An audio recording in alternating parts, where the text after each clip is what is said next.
All righty. What is going on, fellas? We got trade questions, team reviews, everything to get through.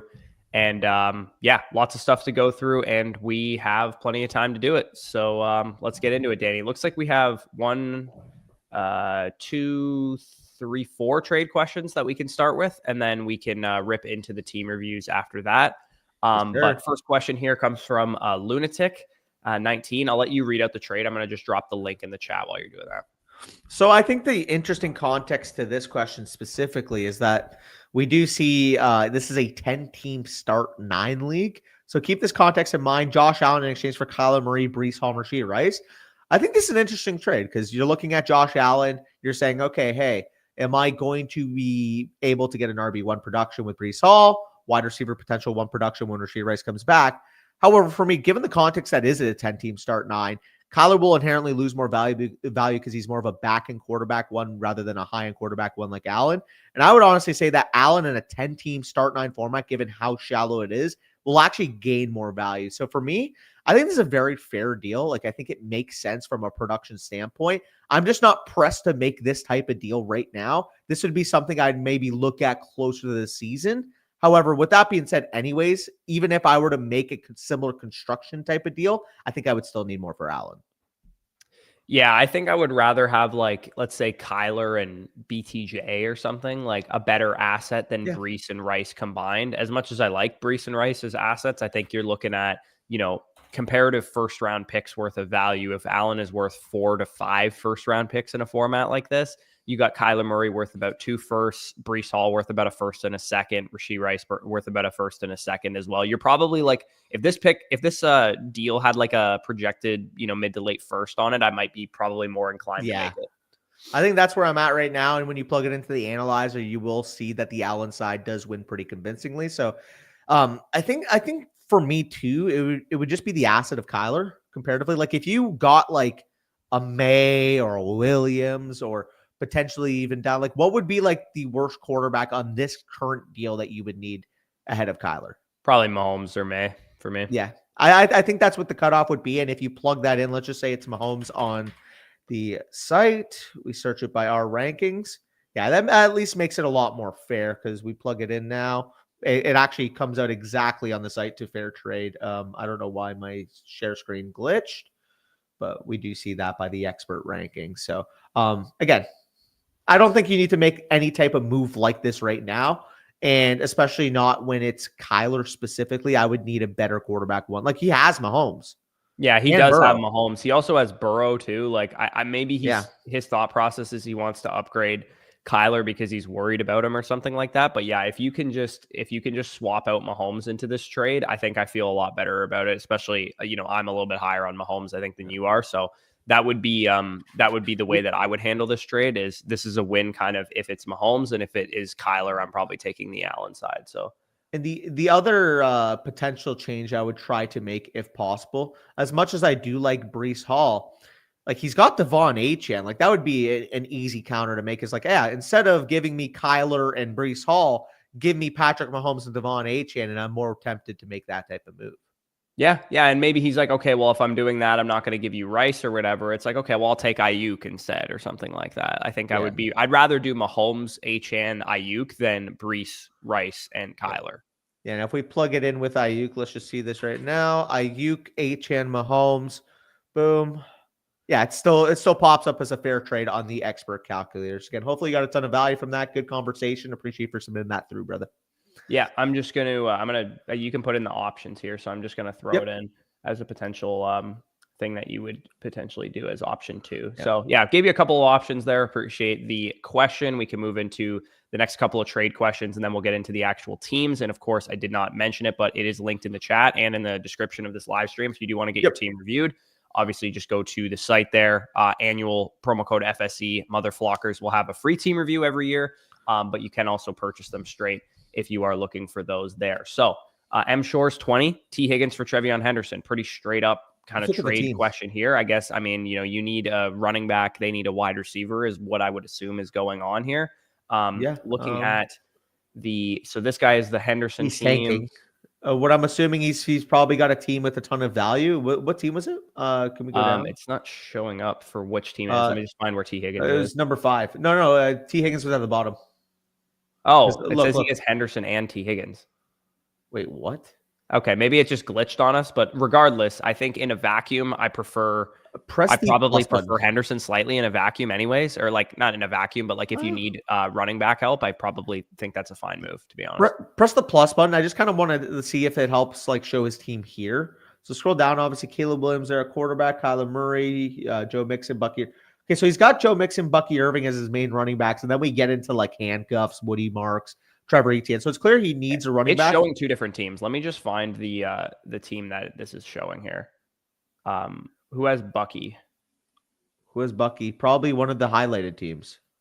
Well, there's only one team highlighted, right? So there's going to be one below now. Jordan Love. Let's find the team with Bucky. Okay, this is the guy he's making the trade with. Okay. So this guy must have, I would assume this guy has Henderson currently, and he's trying to trade him Higgins or something like that. But in either case, or it might be the inverse. Maybe Henderson's on the Stalin and Soviets team. Okay, it's one or the other. I'm confused. I don't know why it. I don't know why it's glitching, but in either case, regardless, to generalize it, they're in the same value tier for me. If you need a running back and it costs T Higgins, I'm perfectly comfortable setting that for Trevion Henderson. I am too. I will say if you are the team that is highlighted there where you don't really have any other running backs, you're not in a competitive window, I might be more inclined to hold T Higgins and sell him for just picks instead of running back help, because you're not really close to competing. And not that, you can't hold Henderson through a rebuild. He's a rookie running back. You know what I'd argue though? What's up? You know what I'd argue against that though? What? I think in season, like again, I'm not discrediting Higgins, but he is older, like comparatively to Henderson. Yeah. And he's coming off an 18.5 point per game year. And you would think like after that type of production, the market would have him higher, but the market still kind of has him in that mid wide receiver 2 range. The way I'm kind of looking at it, you mentioned like you would rather sell Higgins for picks. I would be willing to take Henderson because I know in season, if he has a couple spike weeks and he vaults to the RB4 in Dynasty, like he's got more market value accrual in his upside. Yeah, no, that's definitely fair. But in either case, if you need a running back, I think that's totally fine. Let's move into Tavidwind has a couple of trade questions here. So would you do this trade in a deep rebuild to get CD Lamb? In a deep rebuild is a key word here, because I think in a deep rebuild, I'm not inclined to buy high-end assets. Correct. And when we're talking about this trade offer, so he has CD Lamb. Getting it from this is his current team. Like this. Oh, is he trading for Lamb? Yeah. So he said in a deep rebuild, which is this team right here, he would be trading Rice and the 101 essentially for CD Lamb and a third. Now, in a vacuum, I think the value is probably fine. I just don't think your team is in a position to make a move like this. I love my boy CD Lamb, but I mean, Genty and basically what's a mid-first evaluation for Rashee Rice feels like pretty tempting. Like if we're equating it out, okay, so let me jot this down. So Genty, again, if we're looking at the consensus, this is a tough call, but if you're in a deep rebuild, I don't think you're in a position to consolidate assets.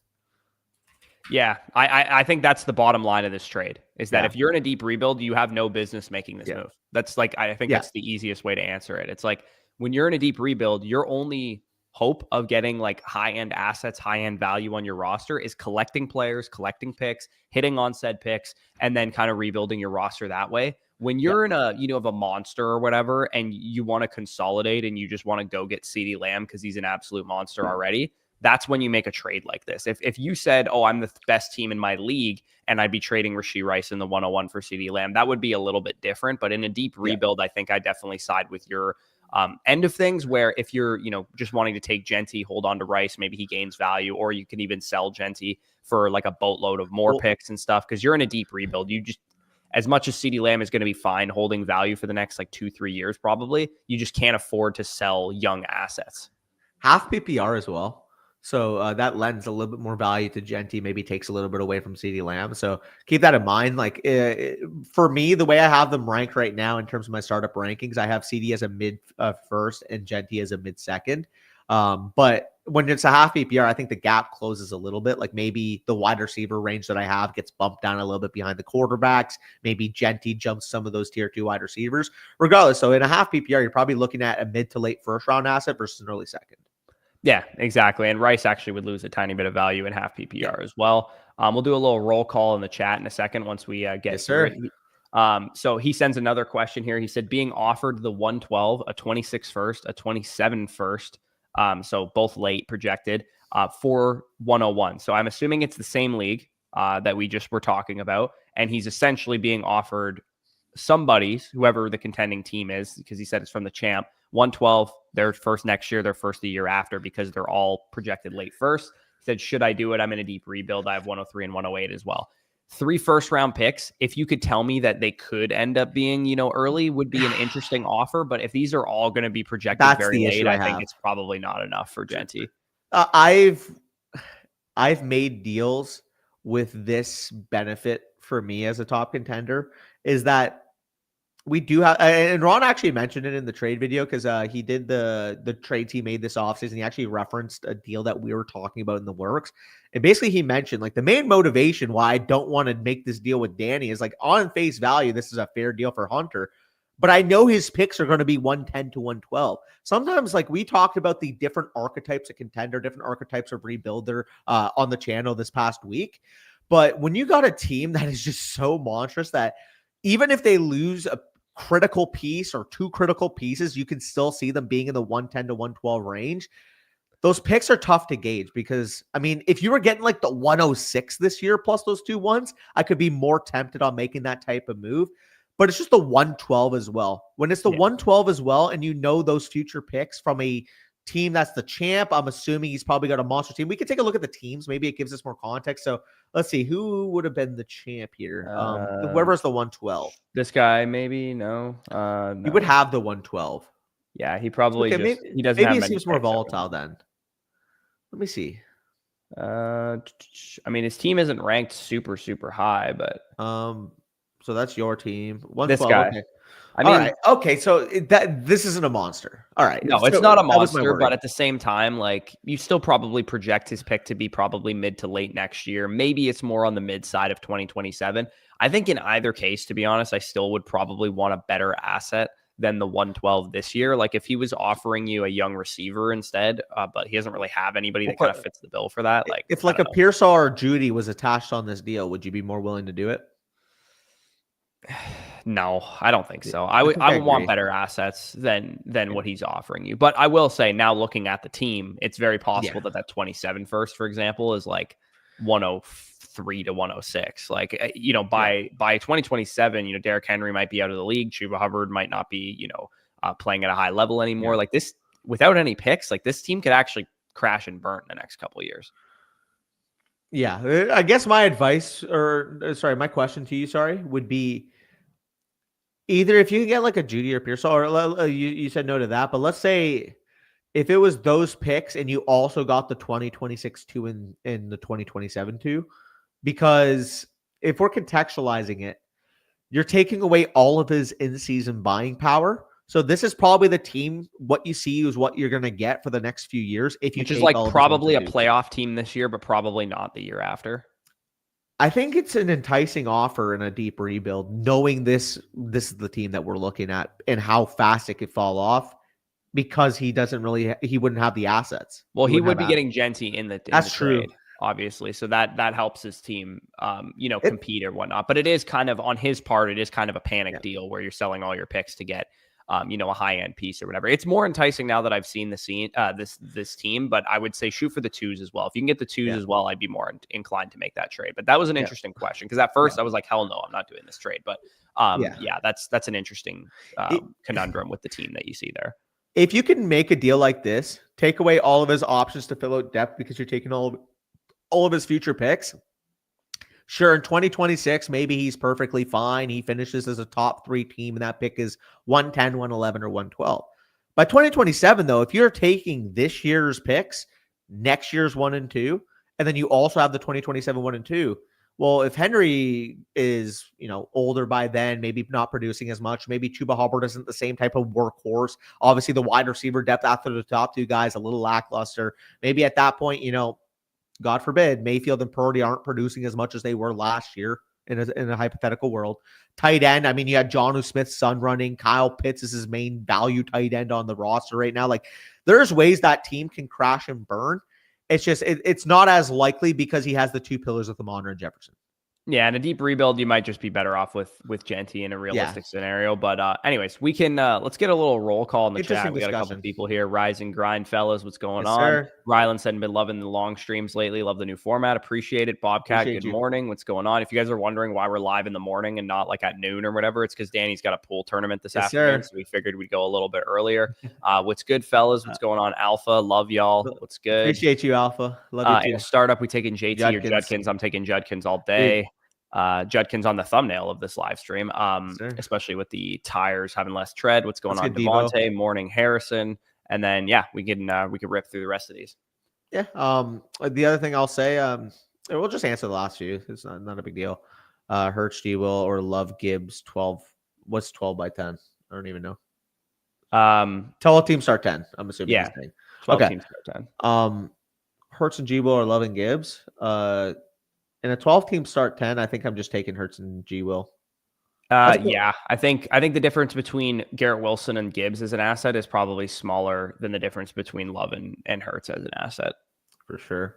What are some scoring rules in Dynasty you would love to see become normal scoring options? I really like giving the running backs a bonus for first downs. Just because maybe it's not an issue in everybody else's Dynasty leagues, but with the ones that you and I play in, where there's so many, PPRs and big plays and a lot of receivers and that kind of thing, like it does balance out the position groups a little bit. That's one thing that I would like to see become a little bit more mainstream. Yeah, and I mean, I like how we've implemented the big play bonuses, especially both like when we do the FSC listener redraft league, we kind of have that as a staple every year.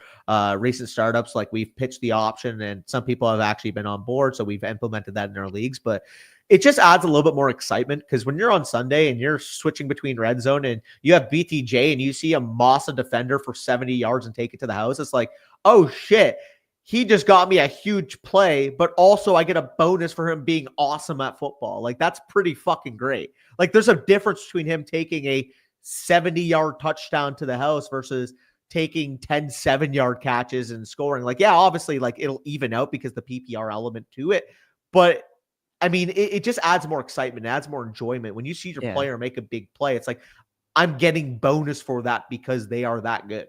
Yeah, it's anytime you can reward Alec Pierce, you got to do it. Yeah, well, that's the thing too. You'll get that, but hey, if you're psychotic enough to start Alec Pierce, maybe you deserve that. Yeah.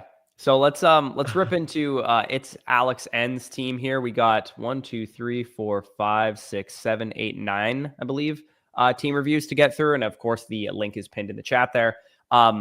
Startup was last month. Rookie draft was right after the NFL draft. Everyone to be expected kind of in that middle range with no one really committing to contending or rebuilding right away. So obviously fresh startup, going to be a lot closer of a league. And he said he has a trade in his inbox. Burrow owner wants to simply swap my T for his Garrett Wilson. I mean, I would rather have Wilson slightly in a vacuum. And if he has Higgins, I think it makes sense to make that deal with him. So I actually have T ranked higher, and it's funny because I believe, if I'm not mistaken, he asked me about this. He DM'd me between T Higgins versus Garrett Wilson, and I just mentioned same tier. If you can squeeze a little plus, I'm fine with it. But shout out Alex actually did DM me this too. That's my thought on it. Like, if he's incentivized to go make that move because he's got Burrow, they're the same tier for me. Yeah, sure. You don't do him any favors. Like, if he gives you a 2 or something like that, that's one thing. Give me a 2, I'll sauce you a 3. Let's make a deal. If he really wants T Higgins, he'll make that move because he's probably going to get T Higgins because A, the stack, and B, that T Higgins outproduced Garrett Wilson 18.5 to 15 points per game last year. So make sure he has to pay a little bit because you're not incentivized to make any move. You can hold pat. Yeah, and I would be slightly incentivized to make that move just because Garrett Wilson's 2 years younger than T Higgins, and I think this is the type of team where you're looking towards probably punting year one. I would imagine. I would assume you just took Mixon because he fell in the draft or something like that, and once he's productive, you intend to flip him because as far as the rest of your team is concerned, same goes for Stafford, I guess as well. you're pretty much in a wait and see mode with your wide receiver core. All of them are young tight ends. You got some young guys there as well with Kraft. Running backs outside of Mixon are all really young as well. So I would probably be in like Mixon and Stafford are producing, probably flip the mid-season, 1 year punt this thing and try. And you don't have your own first rounder though. It's just that's probably the thing, what you're right? about to say. That's the thing. And I will say, like, when you're actually looking at, so let's look at the value chart just to kind of get context for. He's number 3. Okay, so right. So did he say startup was last month? Okay, that makes more sense. He's number 3. He's close valuation.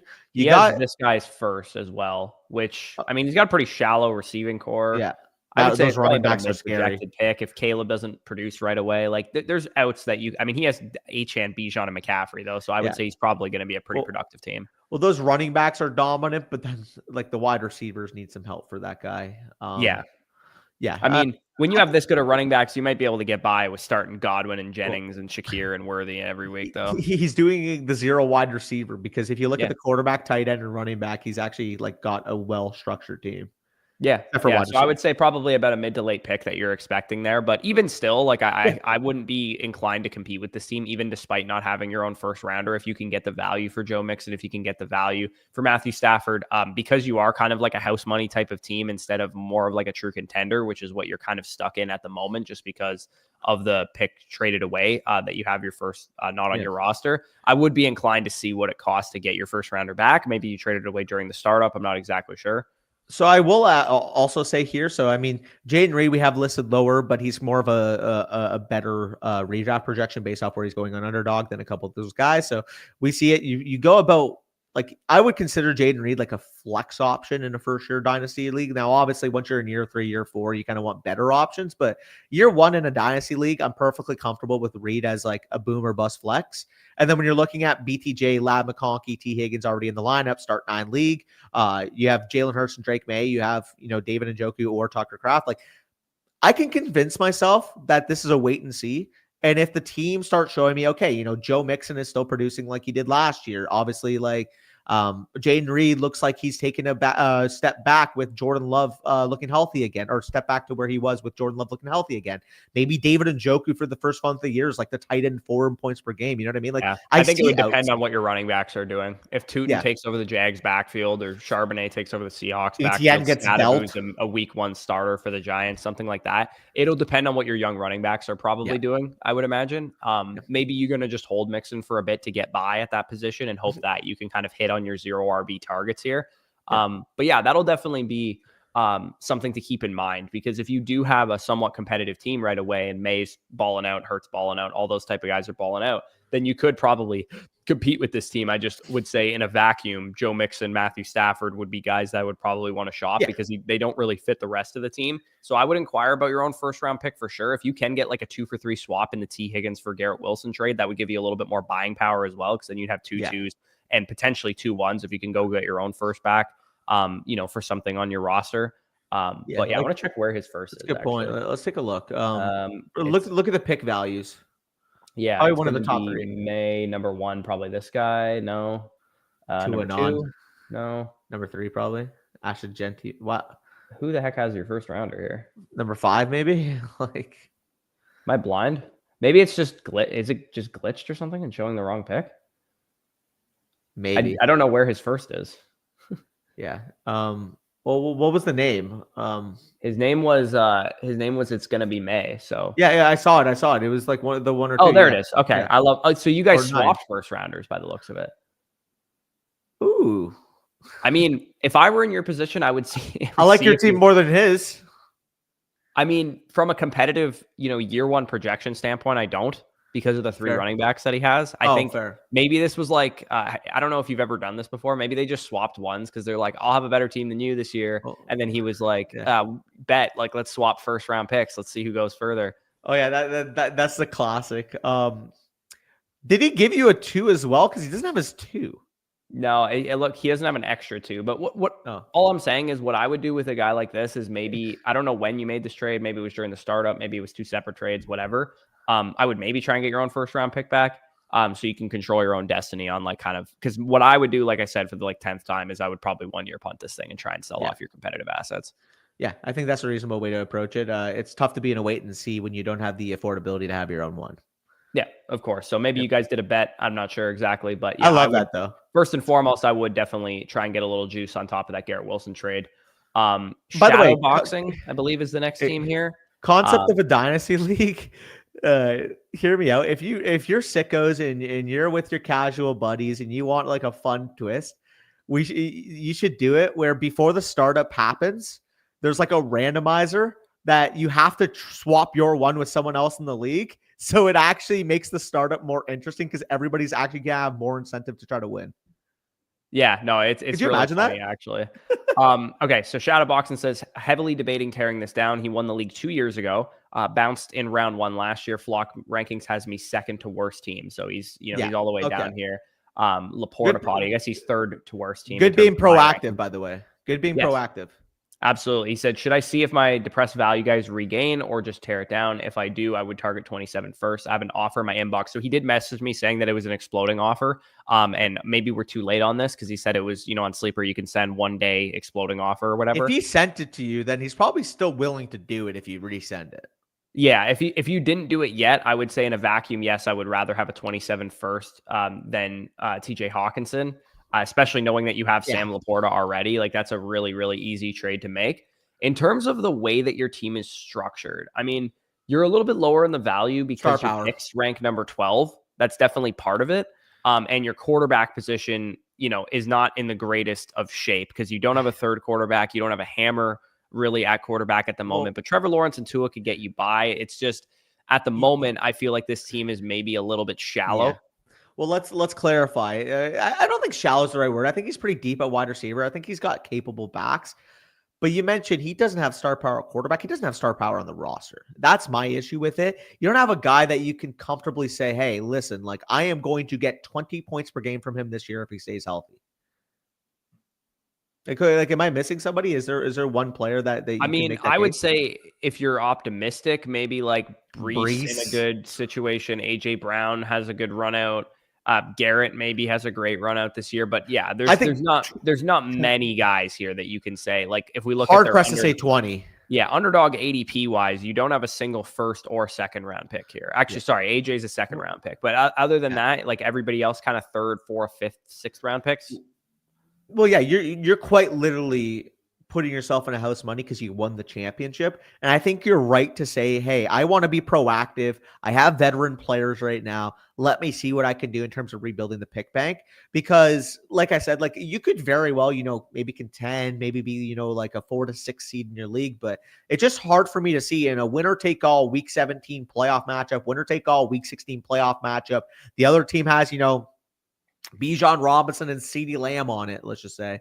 Yeah, I mean, Ashton Jetty and T. Higgins. Jaden Daniels and Jalen Hurts, that combo of quarterbacks can be hard to overcome, man. And then like May and Jackson plus like these receivers, the star power at the top here. Barkley and Neighbors, Mahomes and Kyler. Like it's going to be hard to overcome some of those type of teams. So yeah, I would probably be proactive with this thing. Take that 2027 first for TJ Hawkinson. Then I'm shopping both the Eagles receivers probably. I'm shopping probably both of your running backs because they're, entering contract years here. You have the luxury because you won to literally say, hey, I got a few years of buy-ins already paid for because I won this league. If you can get more value trading in futures, I'd be willing to get 2027s, 2028s if you need to. Now, obviously, if you can get just 2026s and 2027s, that's fine. But let's just say, okay, you either have an offer of a 2026 one from the heaviest contender in the league, or you have a 2028 1 and 2 from a team that's maybe a little bit more like a contending team, of course, but maybe more of like a 4 to 6 team. Like I would rather take the 1 and 2 and bank on the potential upside of that. Yeah. Again, you're at a point right now where like you would need a lot to go right for you to actually beat somebody. Like not only do Trevor Lawrence and Tua have to have like probably 35 passing touchdowns each this year, you're also relying on 2 running backs that have been, a little bit volatile at times. You have no depth behind them realistically. Like, are you comfortable starting anybody behind the Kenneth Walker, Breece Hall guys? Like maybe Jaylen Warren gives him some usable weeks, but behind that, like any injuries to this team and you're pretty much screwed. Yeah, I think that's fair, especially it's a start 11 too, so depth does matter a little bit more. I mean, you have a lot of depth at receiver, but the way I'm kind of looking at it is all these guys except for Luther Burden are kind of in that, 24 to like 28 age range. And if you're not going to be contending this year, like if they were 21, 22, 23, if it was like, Malik Neighbor or someone like that, BTJ, someone like that, like, yeah, sure, maybe you want to hold them during the rebuild, because I don't think it's is a full tear down type of situation in terms of like you have no asset value. But at the same time, because you kind of have those guys in that age demographic, if you can clean out this roster, rinse it out, go to teams that maybe need, the wide receiver 2-3 on their team, the running back 2-3 on their team, and say, hey, listen, like I have a lot of guys that can give you a ton of production value. I won the championship 2 years ago. Let's jumpstart your championship window. Like that would be my pitch to people in this league. Yeah, that's what, like, ideally you just reposition the assets on your roster so that you can kind of backload for the 2027 class and, move off of some of the volatility that you have here. Cause you do have a lot of volatility. And part of it too is you might have to be patient with some of these guys. Like Ayuk, for example, might be difficult to sell at this current point because he's coming off an ACL tear. But if he looks good, ready for week 1 or something like that, that's when you maybe transition off of him. So you might have to be patient, ship off some pieces at a time, and then kind of continue on your merry way. Hopefully we get, he did submit this a couple days ago, so hopefully we got to you in time on the TJ Hawkinson deal, and that guy didn't change his mind, but that would definitely be a great move for you. But otherwise, I think, you kind of already recognized what you had to do. So you kind of did the work for us there. I guess the other question I would have is like, it's not like Laporta's an old asset, but at this point too, like whether it's like liquidating him into picks, or can you get Loveland or Warren trade up plus? Yeah, I mean, he's so young that I'd be fine holding him through a rebuild and just offloading TJ Hawkinson for the first and Jonnu Smith or something during the season, or for whatever you can get for him. I'd probably just rather do that and hold Laporta. Well, like specifically Loveland, I would say, because the age dynamic is, well, like Warren technically is like the same age as Laporta, but like if it was like Loveland plus a 2 for Laporta, like that team needs more production value year 1. You're getting a 21-year-old, 2004 born. Yeah. I guess if you can get a little bit younger, that would be fine. But for the most part, I think there's enough asset value here that you can probably, end up with half the first round of 2027 if you play your cards right, no problem. So that's what I'd be looking to do, at least. For having to retool a team, though, I think you definitely have this team in good shape, and it's going to be a very easy rebuild, in my opinion. Yeah, like you have between the guys that you have to sell, you should walk away with a couple of first rounders, no problem. So. Daniel Krauss, next team that we're going to talk about here, all the way at the top here, just finished the startup. So a lot of right off the startup guys can probably tell, but this league doesn't value quarterbacks as they probably should. Any apparent moves besides moving off of some of the quarterbacks for picks and young players. Other rebuilding team wants to monopolize the 2027 class. Should I monopolize 2026, even though it's weaker? I mean, if that's the general sentiment around your league, I would say picks are picks, man. They're going to go up in value. If people are just like forgetting about them and they only care about 2027, there's going to be guys that emerge for sure. So again, when your league doesn't value quarterbacks, I probably would suggest not doing this, because then it's going to be just really hard to offload players like this. But the one thing I will say is, even in leagues that don't value quarterbacks, they will value Lamar Jackson. And Lamar Jackson's the one that'll be the easiest to sell of this group, because if your league doesn't value quarterbacks, why would they trade you anything for Brock Purdy or Tua Tagovailoa? It's pretty simple to me. Like Tua is going to end up being your quarterback 3. Like the value on the market combined with potentially what you could get from him as a quarterback 3, like to me, he's going to be the perfect quarterback 3 candidate once you ship off 2 of your other top 4. Really, my answer here is I would ship 2 of these top 4. Personally, I would. It's tough because obviously in an ideal world, it would be Jackson and Purdy for me, but I think given the hype around Caleb, he might be easier to shop than Purdy. But it's difficult because like if you're like Purdy just signed a big extension though, maybe you can leverage that. Maybe, yeah. But like if your league market should value Brock Purdy as 2 first-round picks and all you're getting is like a late first on the open market, like that's difficult to move off of. And same goes for Jackson too. Like if you think that Jackson should go for 4 1s on the open market and the best you're getting offered is like 2 mid to late projected firsts, like you might be just tied up with guys like this. You know what I mean? Like that's why I get the value, take the value and all that kind of stuff. But at a certain point, I probably start passing on said value. Like I probably wouldn't have hit the draft button on Purdy or Tua at that point. And we've made macro versus micro market videos in the past, but we understand fundamentally from a macro perspective that quarterback should be valued. But the issue is if your micro market isn't at that valuation, it's tough because you're not just going to convince 11 other managers how an asset should be valued. They're going to base their value on their own biases, on their own personal preferences. And Right. again, it's a tough issue, but my first chain of action though, actually, if they're not willing to buy Purdy, because like you said, look, Lamar Jackson, you should be able to sell no matter what. Like you should be able to get a grandfather from him, even in a league that doesn't value quarterback. They understand. Keep saying grandfather, by the way. Godfather, even in a league that doesn't value quarterback, like they're going to understand the point per game equity that he brings. Like even a one quarterback league, people know Lamar Jackson. Yeah, pivoting him into a wide receiver who went in a similar range of the startup. Like even if you have to take a little bit of a L on like you took Jackson ahead of this player or whatever, but like if somebody's going to give you like neighbors plus or something for him, like that's probably what I would look to pivot him into. Hear me out. If it's hard sledding. I almost said hard selling. Sledding with Brock Purdy. Maybe the market isn't as fruitful as you thought. Maybe they're like, hey, I don't really want to buy a guy like Purdy right now. My advice would be, well, I'm assuming in that format, that's probably because they prefer, veteran production, running back, wide receiver value. Well, then at that point, you can kind of kick two birds with one stone. See how much Tyreek plus Brock Purdy can get you. Yeah, that's a good point. You could try and sell off Tyreek using a competitive quarterback or whatever. But again, I'm assuming, given that you just said you just did the startup, that you got Purdy in like the 7th round or something. And that's why, he's going to be difficult to sell. Like if you picked him super late in the draft, which I'm assuming is the case, like hopefully you didn't just like blindly follow our rankings and pick him like 2 picks after ADP when you already had 3 quarterbacks. I'm assuming you got just like I can't pass on this guy type of value on him during the draft. It's going to be difficult to probably sell him in the open market, but you can wait till midseason. There's going to be teams that do kind of start to realize what it means to have good quarterbacks. Like this dude right here with Sam Darnold, Anthony Richardson.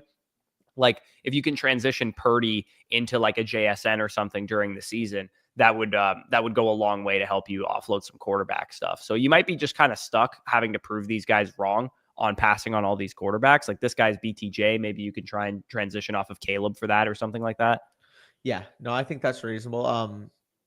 But overall, when I'm looking at this, yeah, like it's tough, and you're not on a time frame. Like even though you don't have like the pick liquidity banked up, like you're banking on the fact that if maybe there's some quarterback injuries in season, we've seen turnover at the quarterback position year in, year out. Like that could be your advantage. At that point, can we go to the bottom value teams and see what the quarterback cores are looking like? Well, yeah, I looked at this guy has Sam Darnold, Anthony Richardson, like horrible. Daniel Jones. This guy has Cam Ward and Jared Goff, which is still pretty weak. This guy just has Mahomes and Fields and Flacco. Yeah, this guy's Burrow and Bryce. Like pretty much everybody could use. Like this guy has got young Dart and Matthew Stafford. I mean, this guy's fine.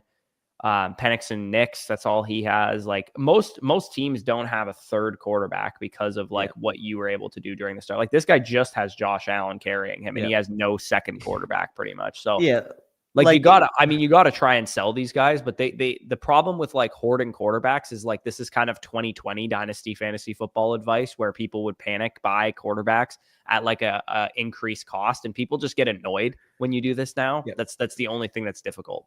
Yeah.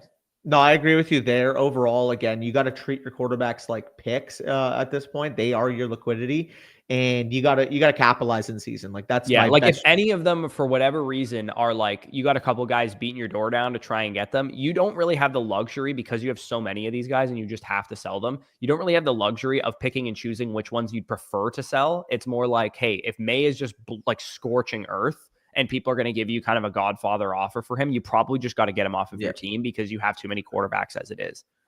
For sure. But overall, again, good team out of the startup. Number one in the analyzer is exactly what you want to see, and it helps out when your league mates are being buffoons and letting those quarterbacks fall. Yeah, and again, you might be stuck holding a lot of quarterbacks this year, but hopefully by the end, by next year, they kind of realize what quarterbacks and superflex means. It's probably that your league mates play in like redraft one quarterback leagues, and that's why these guys ended up falling.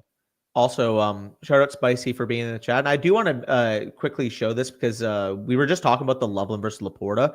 First of all, the tight end 1 year was like 14.1 points per game. Like we're not talking about even what McBride did last year, what Bowers did last year. Like it was a promising year, and he was valued accordingly on the market. But we can't act like what Laporta did was anywhere close to what we even saw this year in terms of the tight end landscape. What he did last year or 2 years ago would have ranked him like tight end 6 in points per game. Again, very, very good year. I'm not taking anything away, but we have to balance the whole portfolio. That was also with Ben Johnson. That was also without Jameson Williams exploding.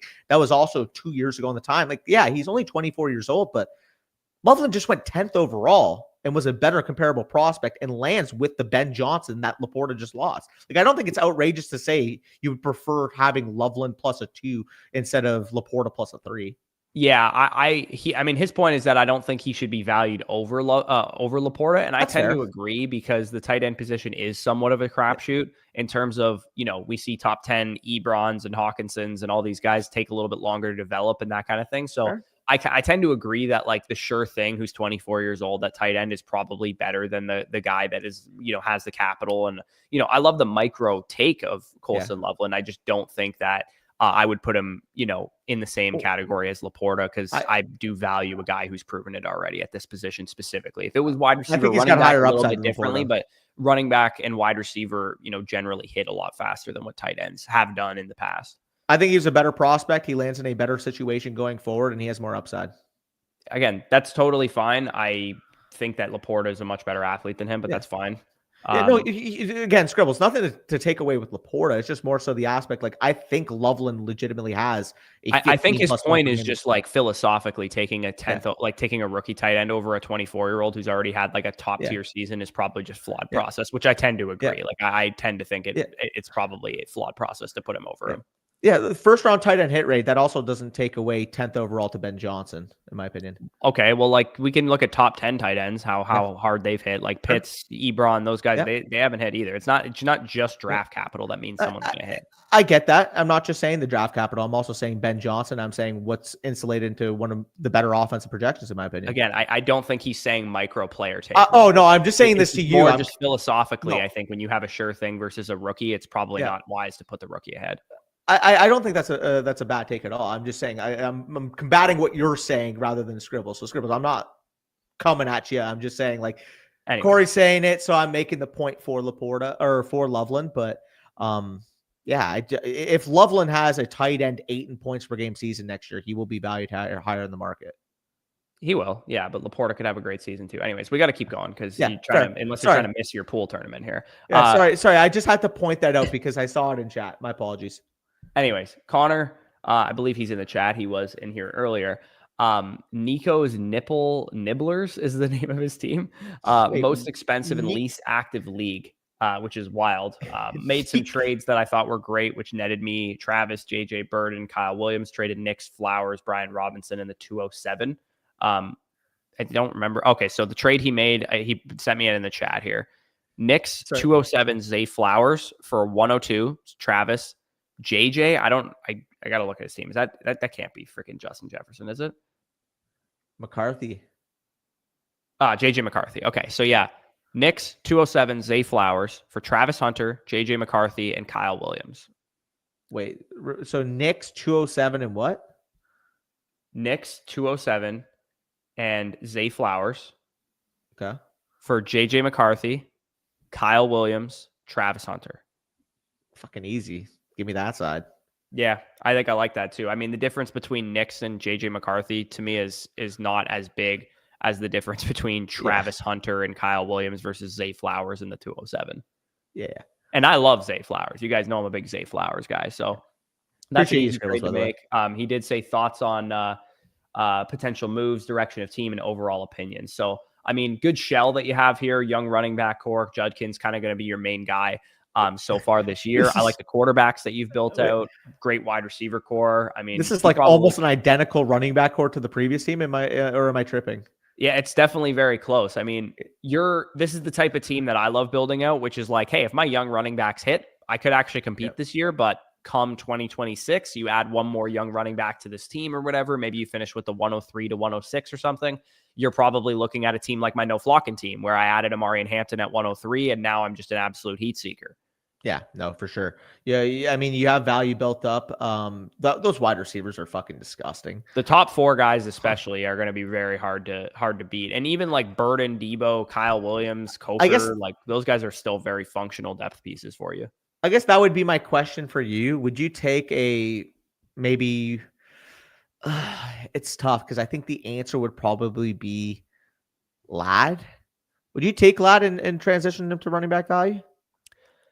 I probably wouldn't unless I'm in season and I've already seen, like, let's say Debo's having a great year, Burden breaking out, Kyle Williams is a functional wide receiver 3. I would want some of my depth behind McConkey to be already producing, and then also Nico Harrison and Hunter to be being absolute Nico dogs. Harrison? Actually, of the guys that you have in this core, even though McConkey is ranked 4th in our dynasty or my dynasty wide receiver rankings, he's actually 2nd of this group off the board in underdog drafts, which may be a tiny little bit of a value discrepancy in my rankings. Maybe McConkey should be ahead of Harrison and Hunter for that reason. But yeah, definitely a great 4 stack of wide receivers. I would only transition into running back help if I have some extra liquidity in other positions. Like I don't need Debo, for example, or I don't need Kraft, who's having a great season. Laporta's already, a monster for me or something like that. Appreciate you, Harrison. If you had already submitted it, I see you actually, Jedi Master Harry. What's going to happen is we actually have this in streamer mode. So the timestamp from the stream, plus again, if it glitches out, we can actually just send it to you. I usually do anyways, but it will send you a timestamp of this stream. And I also, when the stream is over, I will timestamp the whole thing of when we covered each trade, when we covered each team review and stuff. But yeah, in streamer mode, it should send you directly to your Flock account. Hey, we covered your team here, and it should be timestamped the second you click on that link, just for anybody wondering how they can go back and watch that. For sure. Again, appreciate you tuning in, and we'll make sure that is got to you because you got a Jedi, obviously. Yeah, for sure. But like anything else on this team, like I just think this is a pretty straightforward wait and see where you're at by week 3 to week 5. Yeah. You mentioned Nico Harrison. Just don't be that guy. Nico Harrison? Is that the guy that traded away Luka Doncic? Yeah, because when you were reading off the receivers, you said Nico Harrison, and I'm like, yeah, no, that's the Mavericks GM who got luck boxed into getting 1st overall after trading away Luka Doncic. Yeah. Also, Dylan's saying he wants some help with this trade. We can get to this really quick. He says, I need some help, chat. I have 20 minutes to accept or decline. Which side? Marvin, Luther, 227 firsts, or Tet, Amarian, Shuck, and a 27 second. So I mean, Tet and Marv cancel out for me. Yeah, I was just gonna say that. Luther so it's Luther 2 firsts, for Amarian, and Shuck. Luther 2 1 second. Yeah, I think Luther and 227 first is probably the trade side that I would go with. And I actually have Marvin over Tet too, for what it's worth. That's a tasty fucking trade. You can bank in a high upside wide receiver. Like you said, Tet versus Marv basically cancel out. And again, I love Amar and Hampton, but God, if those are legitimately 27 random ones, like if one of those ends up like 104, you make value on that deal. Yeah. And this is an interesting philosophical question that Dylan says, like, what do you think is the type of player value that's the difference between a 1st and a 2nd? I would say that's the best way to move tier to tier. Like, let's say you are trying to trade Ladd McConkey into Brian Thomas or something, and you gave Ladd McConkey in a 1st for Brian Thomas in a 2nd. That's kind of how I value those pick swaps. I don't necessarily think there's like a player that I would value in that range. It's more to hot tiers. Well, the way I view it, specifically in regards to 1st, 2nd, 3rd, it's more so like a preference thing. It's like, okay, I'm banking on this 2nd being late, and maybe your pick I bank on being a mid-3rd. So I'd rather go get my guy at that value. That's typically what we see 2 for 3 value swaps look like. Like, for example, we mentioned with the Wilson Alex and Higgins deal as well. Yeah. For 1s and 2s specifically, the only way I can contextualize it is literally by looking at startup rankings and determining what would I need to move off of player X to player Y, and what would the valuation be in a startup setting. And obviously it's not going to be congruent 1 for 1, because we typically see startup deals, especially in Sharpa leagues, it's going to be a lot more similar, the value post startup versus in the startup. But if you're in a more casual league, in the startup, like the deals are almost like 1.2, 1.3x value for the guy trading down if you're in a casual league. I mean, if you just look at, for example, even the 2021-22 landscape in Sharp leagues, how much profit did you get trading down from like round 5 to round 9, pocketing a 1st and giving them a 2nd? Yeah, no, you definitely would have gotten some good profit. And here's I want to show our trade value chart really quick, because it's also a good example of how pick swaps would factor in. For example, you see in our trade value chart, we have CeeDee Lamb ranked in Superflex formats as the 2025 101 plus. To get down to Malik Neighbors in the next tier, that's probably where you get a 1st for a 2nd swap. You know what I mean? Like that's kind of how it would interact. And you can use the actual pick values in the trade value chart. You see here 3 first rounders plus to 3 first rounders. That plus might be a pick swap. You know what I mean? Did you forget to switch Neighbors and Lamb in that chart? What do you mean? Because I thought you said you moved CD to 3. No, I haven't updated this since May 3rd, so I got to probably swap in my rankings. But the reason he's valued more is because you have him at at Yeah, 2. he's 2. Yeah. Which It's a consensus chart between no, the two. no. I know. I was just saying, like, because I remember you told me you moved Lamb over Neighbors, so that I was asking. I'm like, was that updated? Dude, the more I look at it, I might move Neighbors over Jefferson and Lamb, to be honest. Dude, if you want to do that, I think that is more reasonable than having him over one or the other. Yeah. Again, part of my only argument before was just that the reason I was comfortable doing it is because Justin Jefferson's the best receiver in the league. And I think there's actually a tier discrepancy between the other receivers and him. It might be. Like, I've literally gone on record saying he's pacing the NFL history by like 9 yards per game. Like when you can have a 20-point per game season with Sam Darnold and a 20-point per game season with Cousins missing half the year, like that's pretty insane insulation of value because you're that good. The way I kind of look at it, though, is like, I love Jefferson, but like when I have just evident proof that Dak and Burrow are going to be 35 plus touchdowns, and I don't have that concrete proof with a guy like JJ McCarthy yet. I mean, he could, dude, if JJ McCarthy goes out there and he plays like Sam Darnold, like Justin Jefferson could have a legendary season. He could, like I kind of just made reference to, though, maybe this is a bad reason to tie break, but I actually think more of why I like Jefferson over like Lamb and Neighbors for now is that when Dak goes down, CeeDee Lamb's 17.6 points per game, whereas I think in the same exact situation, Justin Jefferson produced 19 or 20. Yeah, I mean, last year he was at 18.7. He had a quarterback that was... Yeah, but that was mainly just due to bad touchdown luck. But like without Kirk Cousins for half the year in 2023, he was like a 21-point per game scorer. You know what I mean? Like he's just such a high floor guy.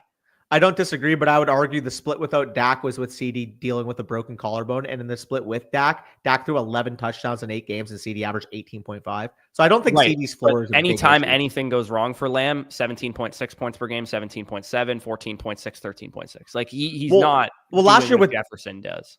Well, even last year with Dak having a down year in terms of the pure production, because again, 11 touchdowns in 8 games is just not the rate we're going to be expecting. Like you're still getting a top 5 overall receiver in points per game that stretch. And even when Dak went out, like I said, he was averaging 17.6, and that was with Lamb literally battling a broken collarbone for like 4 games. Yeah, again, I just think like they're all studs. Like I would agree with you that Jefferson's got a comparably higher floor because he's just a better player in just like bad offensive situations. But because of the offensive insulation, if the Cowboys are healthy, I think CeeDee Lamb's just got the better comparative season. Again, you're picking fucking apples and oranges here. If you want a fruit, enjoy your fruit. Like, yeah, we've also had this argument like 360 times. So that's why I don't even want to engage anymore. SBTX, just I'm going to just mention this here. I mean, we could do a review here based on your My Fantasy League screenshots. Unfortunately for you MFL players, we don't have it integrated so that you can use our My Teams feature unless you're on Sleeper, ESPN, some other formats. So SBTX, we will get to your team after the stream is done. We'll send that to you privately. It's just going to be such a pain in the ass to try and do that on stream because we'll have to pull it up on our phones to be able to zoom into it and all that kind of stuff. So we'll get that to you as soon as the stream is done. But MShores 20, Stalin and the Soviets here. Moves made this offseason so far. Traded his 108, my own first, and a third for T. Higgins. I think that's probably fine value there. Traded Kyle Pitts and Rashad Bateman for the 202, with ended up being Luther Burden and a 27th third, which I think is pretty good value there as well. Not only pretty good value, you stole from that guy. Yeah, traded Mike Evans, Josh Jacobs, 26 first, third, and 27 for the 103, Travis Hunter and Bucky Irving. So you go from Jacobs to Irving, which is a slight up tier, probably more than the third for sure, but probably not quite worth that 26 first. And then, a Hunter for Evans and a 26 first essentially is easy money there as well. Yeah, sorry, I've been doing the money manziel for like a minute straight. Yeah, I mean, you do tend to just do stuff while I'm speaking. Wait, excuse. What is that one guy's team name? Joe. Go to 10. Go to 10. Joe's Hammer. Joe's Hammer. That's funny. Sorry, that might be the most fucking random sleeper name I've ever seen. Yeah, I mean, Joe thinks a lot of himself, obviously, so we'll shout out to Joe. Anyways, looking at this team, he gives us all the moves that he made and how he got to this beast that he's kind of built at this point. I mean, you're in a competitive window. You don't really have a choice at this point. You don't have your 26 first. But I really like what you've built out. Early season, you get to play Mark Andrews while Colson Loveland develops. Jefferson, Hunter, Ayuk when he's healthy, Waddle, and Judy especially too. They're going to be productive receivers for you. Even Myers, Bucky Irving, Breece Hall, Joe Mixon going to be your main running backs. Caleb Williams and Kyler your quarterbacks. The only real problem here is that you do have not really any backup quarterback options behind Kyler and Caleb Williams. You got a 2. Like, worst case scenario, you throw a 2 at Matthew Stafford. Like, this team's going to be able to contend. Yeah, I would say come week 3, week 4, if Caleb looks like an absolute bum and Danny's, in a rough place, in a dark place, then you probably might need to send out for a Matthew Stafford type, because I would feel uneasy about going into the season with these two kind of unreliable guys. As much as I like them from a dynasty perspective, I'd be kind of nervous not having a third quarterback with them to like maybe swap in, because they could be inconsistent and that kind of thing. So that would be the one thing I'd be worried about. Well, between the wide receiver depth, between this having the 2026 too, you could very well easily patchwork a quarterback 3 if you need to. Also, is this the second team that we've seen with the name Stalin and the Soviets? Like, why do I recognize that name? Maybe we've seen a different team with that name. I'm trying to see if there's any like QB hoarders in this league, because if there is another team that you could go. I mean, this guy's got Flacco. Maybe you could throw like a 4 at him for Joe Flacco to swap in potentially. Are you switching by quarterbacks now? Did you switch the sort?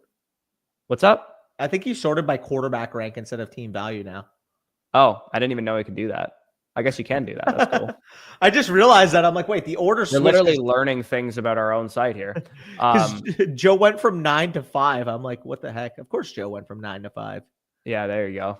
There you go. But yeah, I mean, you got options. Was this the Stafford team? Yeah, maybe this team's not competitive or something, and he wants to sell Stafford mid-season. You could definitely go after a guy like Matthew Stafford. But regardless, I mean, again, we just do the underdog fantasy test here. How many guys do you have that are going in the first 3 to 4 rounds? You got Jefferson, you got, Hunter's going like round 4, Bucky Irving's going in the 2nd round, Hall going in the 3rd round, Mixon going like the 4th, 5th round, and probably undervalued at that point. Like, this is a team that can definitely be competitive this year for sure. Like, even a guy like Jerry Jeudy's listed as a red value, and he's like my wide receiver 25 or 26 this year. He might just be undervalued in Dynasty for that reason. I think what are we missing? We've done kind of our best ball rankings, I might need to go back to my Dynasty rankings and upgrade some guys that are just really good projections this year, because we do know, like, as much as age and long-term projection factors into Dynasty, like, some guy has a monster year and he's just going to be valued highly in Dynasty. Where do we even rank Jerry Jeudy in Dynasty? I have him at 30 right now, and I don't know if that's too low or too high, because it's ahead of market anyways. You have him at 30 at wide receiver? I moved him ahead of Moore, Waddle, Ayuk, Downs, Jameson, Terry McLaurin, Jaden Higgins. Like, he's 25, and he's coming off a year where he had like 1,300 yards. Is he actually only 25 years old? Yeah, bro. That's pretty insane. Yeah, I mean, I'm at 37. I should probably move him up. Like, on what planet am I realistically taking Jaylen Waddle over him? Well, he's a full year. He's at least a full year younger than DK Metcalf. Yeah, Judy is a 99 birthday, I'm pretty sure. Oh, okay. I wasn't sure if he was a 99 or a 2000, but regardless, here, let me see. He's April 24th, 1999. He is 26 years old. He just turned 26 a couple of weeks ago. But Jaylen Waddle's a 1998 birthday, for example, and he's been ass the last couple of years. So, like, bro, like, if the quarterback situation for Cleveland does take a step up, we also saw 3 of his 4 touchdowns scored in the back half of the year. So, like, if he ups his touchdown total from 4 to even like 6 to 8, like, again, I'm not expecting, the Browns quarterback situation to be great, but like, I think that's pretty easy to bake in. Top of that, like, just look at the involvement down the stretch. Like, after the starting part of the year, whatever, a little inconsistent. The game against Baltimore is really where he turned the corner. After that game, what would that be? October 27th. He had 5 catches for 79 yards on 8 targets that game. 7 catches for 73 yards on 11 targets against the Chargers the next week. 6 catches for 142 and a touchdown on 11 targets against the Saints. 6 catches on 6 targets for 85 yards against the Steelers. 9 catches for 235 yards and a touchdown on 13 targets versus Denver, if you remember that revenge game. Yeah, I do. 5 for 64 and a touchdown on 6 targets, 11 for 108 on 14 targets. This was the down game of the stretch, 2 catches for 20 yards on 3 targets. Yeah, obviously it's a down game. It's not actually air quotes, but like, when you're taking in legitimate stud production down the stretch, like, I'm curious, if I go to Fantasy Life, what was the week of the Ravens game? 10/27. That would be what, like 1, 2, 3, week 9, probably. Week 8. So if I go to fantasy life, but also I got it pulled up right now. I'm way ahead of you. Like he would have been like a 21. He was wide receiver 6 in fantasy from week 9 onwards. Yeah, he would have been like almost a 20 point per game scorer. Yeah, 18.9 PPR points per game. Jerry Jeudy from week 9 onwards, if you had him in your lineup every single week, you were better off with Jerry Jeudy than you were with Puka Nacua, Jackson Smith and Jigba, Ladd McConkey, Brian Thomas, Malik Neighbors, Justin Jefferson, Drake London, CeeDee Lamb, Nico Collins. Dude, he was doing that with who at quarterback? Like DTR and Jameis. Dude, can we just quickly talk about for a second? I know we're going on a tangent on MShores Team right now, but sorry, yeah.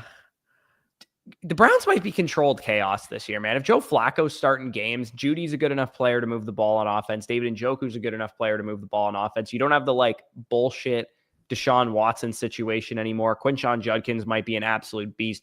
Dude, I have Judkins RB. I think when we, spoiler alert, you guys are going to see our redraft best ball rankings tomorrow and throughout the week. Danny came over yesterday. We recorded a bunch of those in person. And we had Judkins, I think RB20 or RB21 in our redraft rankings. And dude, you're talking about venturing into the dead zone to get a 5th, 6th round running back that could end up being a league winner. Like if the Browns are functionally like a top 20 to 18 scoring offense because Flacco's just kind of looking like comeback player of the year Flacco, like dude, Judkins going to crush his ADP.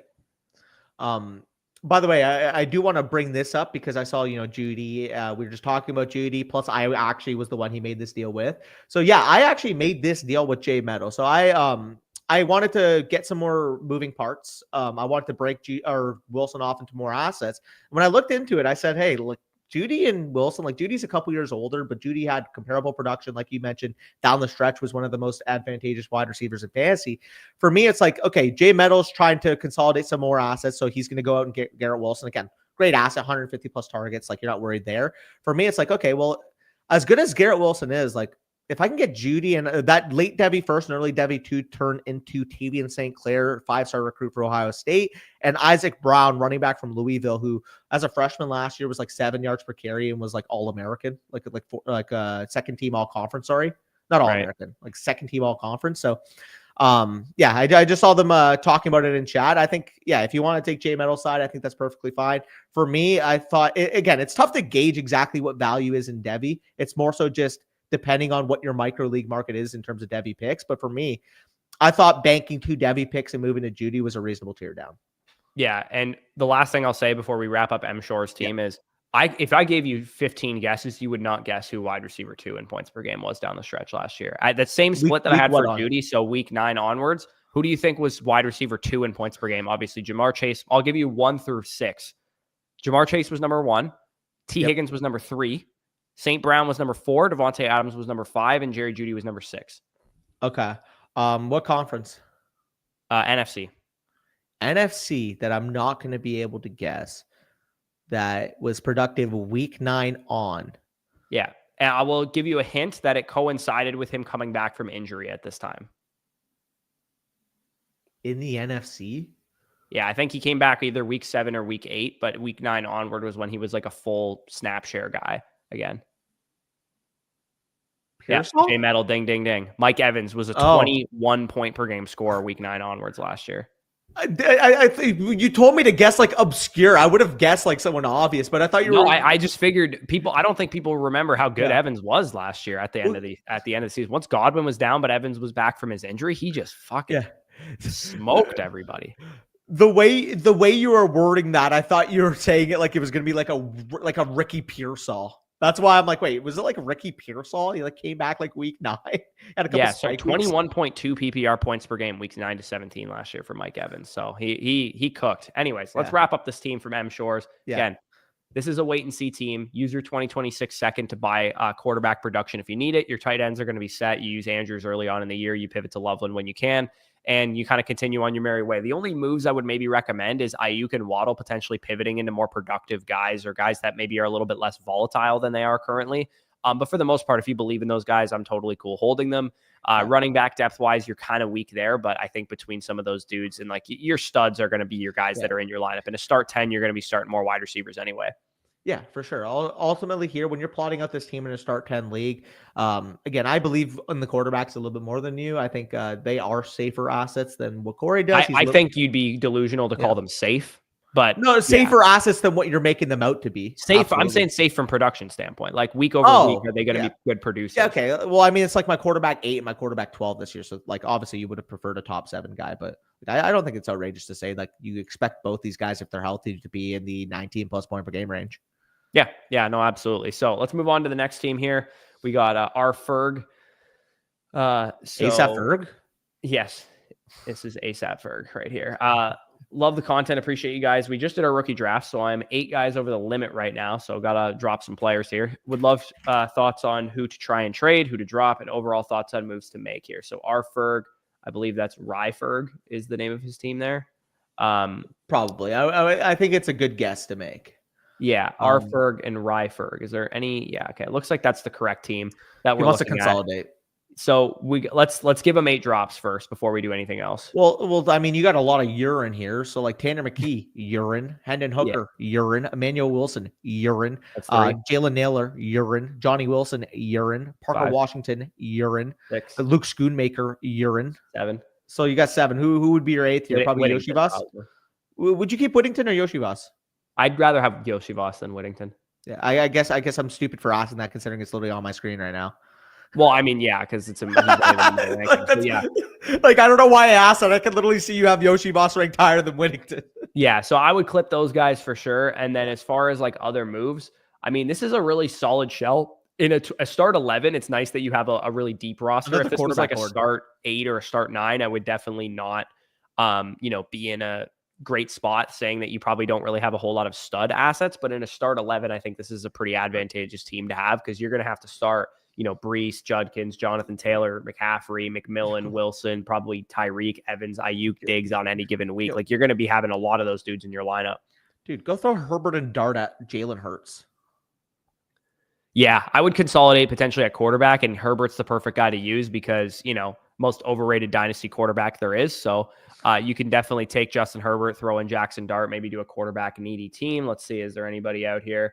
This guy's got Goff and Stafford. I mean, you can't really consolidate a quarterback there. Shout out Burlington, great Curtis Rourke on the bench. Yeah, there you go. Maybe you could consolidate into Kyler Murray plus here using Herbert I would want to consolidate. You have like 4 valid quarterbacks right here. Yeah, but if you go Herbert and Dart for Kyler Murray and Jameson Williams, or maybe it's Herbert Dart plus one of your wide receivers for Kyler Murray and Ladd or something like that. Yeah, like if you're making a move with consequence and you're consolidating, I think that's reasonable. I just like doing a 2 for 2 that like doesn't really. Yeah, like what does Herbert, Dart, and Brandon Ayuk get you McConkey and Kyler?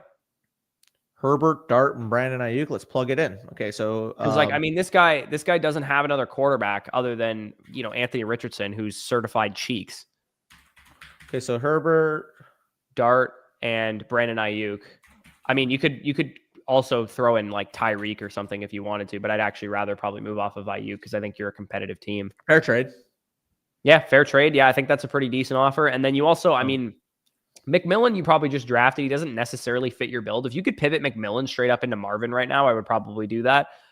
Given that he'd probably fit your build a little bit more, but for the urinator squad, I saw that too.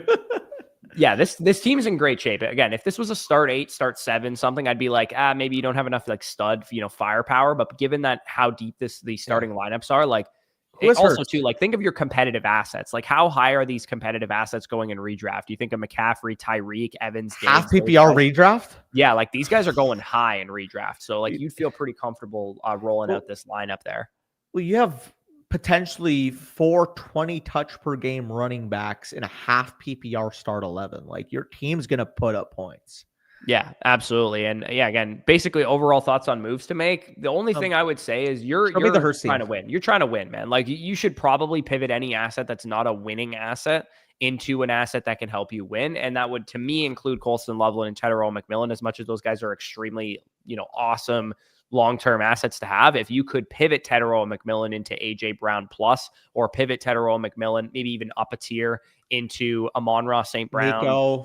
Nico, somebody, Drake London, somebody like that. That would help your winning window a little bit more. And also Colston Loveland, maybe you can up tier him into George Kittle plus or something like that. Yeah, I think that's reasonable. If you can get some more production equity on this team, I think that's definitely a team that can take it down. Go to the Hurts team, because I am curious, like, if I plug in Herbert plus Dart, like, does that get me close to Hurts on the calculator? Yeah, let's take a look where Jalen Hurts is. Okay, so you'd probably have to add. I mean, this guy would be a primo team to go after because he has Dino Nug Smasher, also elite name. Joe Burrow and Lamar Two good Jackson, but like quarterbacks kind and of nothing bad. else. I mean, he has Darnold and Fields, so he might not be in the mood to like make a trade for a quarterback. But that team, this guy has Jalen Hurts and no other quarterback. So I mean, this dude's primo real estate to go trade Justin Herbert and Jackson Dart, and I can throw him Tyler Shuck too for all I care. Fucking Aaron Rodgers if he wants him, go nuts. Yeah, like just to give him some actual quarterbacks here, because I would say if I rostered a team like this, or if I was in a league with a guy that rostered a team like this, he might be like, man, if I just fix my quarterbacks, I can compete. Because he's got Kelsey, he's got AJ Brown, he's got like guys that are more competitive assets. So if you could give him, like I said, Jackson Dart plus Justin Herbert plus Aaron Rodgers or whatever, and fix his quarterback core, quote unquote, he might give you Jalen Hurts for that legitimately. And that sounds like an outrageous deal to some, but some people think, I just pivot my quarterbacks and I'm going to be in great shape. And I'd be willing to give him more than that, to be honest. Go up here. Okay, like he has picks in the bank too. That's the one thing we're forgetting is he has all these picks too. Yeah, like okay. Definitely try to do Herbert Dart for Hurts if you can. Obviously, if you have to add a piece, I'd be willing to do it too. Like he wants Brandon Ayuk.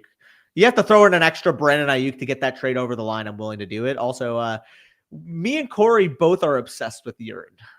Yeah, I mean, maybe don't say it like that. I did it. I said it like that. They're gonna think we like getting pissed on or something. Wet work. Yeah, exactly. We don't like doing wet work, but yeah. Regardless, this is a team of a lot of assets. It's a deep league. You're in really, really good shape there. RFerg. So let's move into Jedi Master Harry here. Well, I go quickly on that team. You're number 4 in terms of overall value, but it's really close across the board. And when we're talking about just pure contending value, I'd actually put you even higher. Oh yeah, for sure. Especially considering the depth of the league that you got there. Got a long-time follower here from Jedi Master Harry, he said, but wanted to pony up this year to support you guys. I believe he's referring to the fact that he gets a free team review voucher when he signed up for an annual Mother Flocker tier using code FSE, which of course you guys can do too. Appreciate you, Harry, by the way. He was actually in chat. What would that be? About 25 minutes ago. Yeah, so we'll get that sent to you after the stream is over. Would love to compete this year. He said was kicking around trading Smith, Charbonnet, and Pacheco for Devontae Adams, Harvey, and Tootin if the guy will pivot. Again, I think we'll look at the team and see if that makes sense. Any recommendations would be great. And he said, appreciate all you do and great content. Definitely appreciate the support. And finally, you were on the fence and it sounds like you finally pulled the trigger. We love to see that. One quarterback league. So Bo Nix, Justin Herbert, Matthew Stafford's pretty much all you need. Taylor, Charbonnet, Pacheco, a little bit weak at running back, especially in a one quarterback start 8. You ideally want to have some real needle moving assets there. BTJ, Travis Hunter, AJ Brown, Devontae Smith, going with the all consolidated offenses team here. And then Trey McBride as your main tight end. And it looks like he has all of his future picks plus an extra third in 2026. I would say generally this is probably like the 4th to 6th best team in his league, but it's probably not quite, powerful enough in a start 8 to compete with like, this guy's team or, like this guy's got Allen and Bowers in a one quarterback start 8. Like he's going to be a dominant onesie guy in addition to having Nakua and Barkley and all those dudes. That's definitely your biggest competition. I mean, this guy's got Chase and Lamb and shit. Dude, look at that guy's quarterback core in a one quarterback league. Why is he hoarding? Yeah, literally. Burrow, May, and Daniels is insane. And then like this guy too, like really solid across the board with Bijan, Achane, Marvin, Tet, and all those guys. Like this guy's got some difference makers too. So you're lacking, I would say, if you had like Genty in addition to the rest of this team, you'd be in really good shape to compete this year. It's just that you're lacking about, I'd say, a difference making running back. And maybe as much as I don't mind having, like, let's say Thomas and Hunter and AJ Brown and Smith. I mean, the Jags and Eagles score 10 points on any given week and you might drop 60. Well, okay, so specifically for the Eagles players, let's go to the bottom value teams in this league to see if they have any anchor elite running back that we could potentially pry off their hands. Not quite that tier. We're looking a little bit. Maybe you could go after Judkins potentially. Okay, my question for you is how much plus Judkins can you get for AJ Brown? So you would solve 2 birds with 1 stone. I mean, I would probably be more inclined to trade away Smith for Judkins straight if you can do it. If you could do Smith for Judkins straight, I think is reasonable too. Okay, offer is in your inbox, and it kind of feels counterintuitive because it's like, oh, well, you have 2 Eagles and you'd be making the move for 2 Browns. Would you trade AJ Brown for Quinshon Judkins and Jerry Jeudy if the offer was in your inbox? I probably wouldn't. I don't think that start really 8, probably not. Start 8. Yeah, I think you probably would rather be consolidating in an ideal world. Yeah. I mean, this guy's London. Maybe you could go after, like, again, McCaffrey. I would be okay pivoting Travis Hunter straight into Drake London if you can do it. I would like, because then you offload that risk. I mean, Danny's nuts about No. Travis Hunter. We know that he's kind of doing tricks on it at this point. I'm joking, by the way. That's perfectly reasonable. Yeah, Drake London, when you already have BTJ, if you can pivot Travis Hunter into Drake London, I'd be totally willing to do that. Even if it's like a 2-for-2 where I had to like sacrifice a tiny bit of value, where it was like Travis Hunter plus Devontae Smith for Drake London and Emeka Egbuka or something like that, I would probably be fine. I wouldn't give a plus. I wouldn't give a plus because I do have Hunter one spot higher. Yeah, I would, because I have Hunter at 11 and I have London at 8, and I also have Drake London as like my 15th overall player in redraft this year because I think he's an absolute monster. Having him over Nico and Dynasty is faded though. Yeah, I mean, he's younger than Nico, and I think they're literally back to back in my redraft ranking. So by process, I don't think that is faded at all. If I think they're close in redraft, then the guy who's 2.5 years younger should probably be higher in Dynasty. Nico too low. Yeah, I mean, maybe you think that, but he's a beast. Yes, sir. You could go after Bucky potentially too. Like I think Bucky would be an interesting piece. This guy's got like a horrid wide receiver core. So would he give you Bucky Irving for Devontae Smith plus potentially? Like you give him 2 receivers, you give him Devontae Smith and George Pickens, and he gives you Bucky Irving plus a piece back, like a Jawan Jennings, just to help you out at wide receiver. That is your candidate. Like, even though it's a half PPR league, that guy's got to realize that he's not doing fuck all with that unit. Yeah, this wide receiver core, it's urine. Like, look, dude, I'll go asparagus urine. I'll describe player for player what the wide receiver core is. All right, you ready? Go ahead. Urine, urine, urine, urine, urine, urine, urine, urine, and finally, urine. Yeah, Marquez Valdez-Scantling is like fast urine. Yeah, well, I will break the seal urine. I'm scared to admit, a couple deep bench Dynasty best ball leagues, I did put in free waiver claims for MVS. Gross. Deep league best ball. That is the only way he's even rosterable. That requires Sam Darnold to actually be good, though. Not wrong, but like also if he hits my lineup 2 weeks because he randomly spiked a 3 for 93 and 2 touchdowns, I won't complain. I mean, dog, we know that it's all but a guaranteed foregone conclusion that Marquez Valdez-Scantling will have 1 3 for 97 and 2 touchdowns week in week 7. And there'll be so many wide receiver injuries that people are like, he's the number 1 waiver claim out there this week. Yeah. And then Davis Maddox going to be talking about how he had that spike week upside since his days with Mahomes. Yes, facts. Yeah, this is a team where I would want to pivot some assets away from consolidating just because I think it's a little much. Like when you have the top 2 Eagles receivers, a little half PPR as well, you don't need that much depth. Yeah, and in a start 8 league, you kind of do need that weekly upside on a given week. In a start 11 or a start 12, I would be less worried about something like that. And then again, in a start 8 league, I just don't think you can compete with those top teams yet, to be honest with you. So what I would maybe consider doing is try and pivot some of those assets across, maybe get a little bit younger so that you have some flexibility to pivot this thing away from like a competitive team into a house money team mid-season. Because if, let's say, Jonathan Taylor's like 17 point per game, running back 6 or something after the first couple of weeks, and you can sell him for 2 firsts or something in this league, I'd be okay for pivoting off of him during the season and trying to build up my running back core come 2026 and 2027. Because I mean, I like your quarterbacks. I like, obviously I have one of the best tight ends in Dynasty. When you pivot over some wide receiver assets, you're going to be in really good shape there. It's just about refashioning the running back position because you kind of are going to need some difference makers. And probably the only way you get them is like in the rookie draft in 2026 and 2027 at this point. Yeah. That's kind of how I view it as well. At the end of the day here in a start 8, all that really matters here is consolidating your roster. You have enough depth to be able to get proactive on that, in my opinion. You have advantages at tight end. You have advantages at the top in your wide receiver core. It's just about, okay, in a start 8, realistically, if I put my best lineup 4th, how much point equity do I have in comparison to the top teams?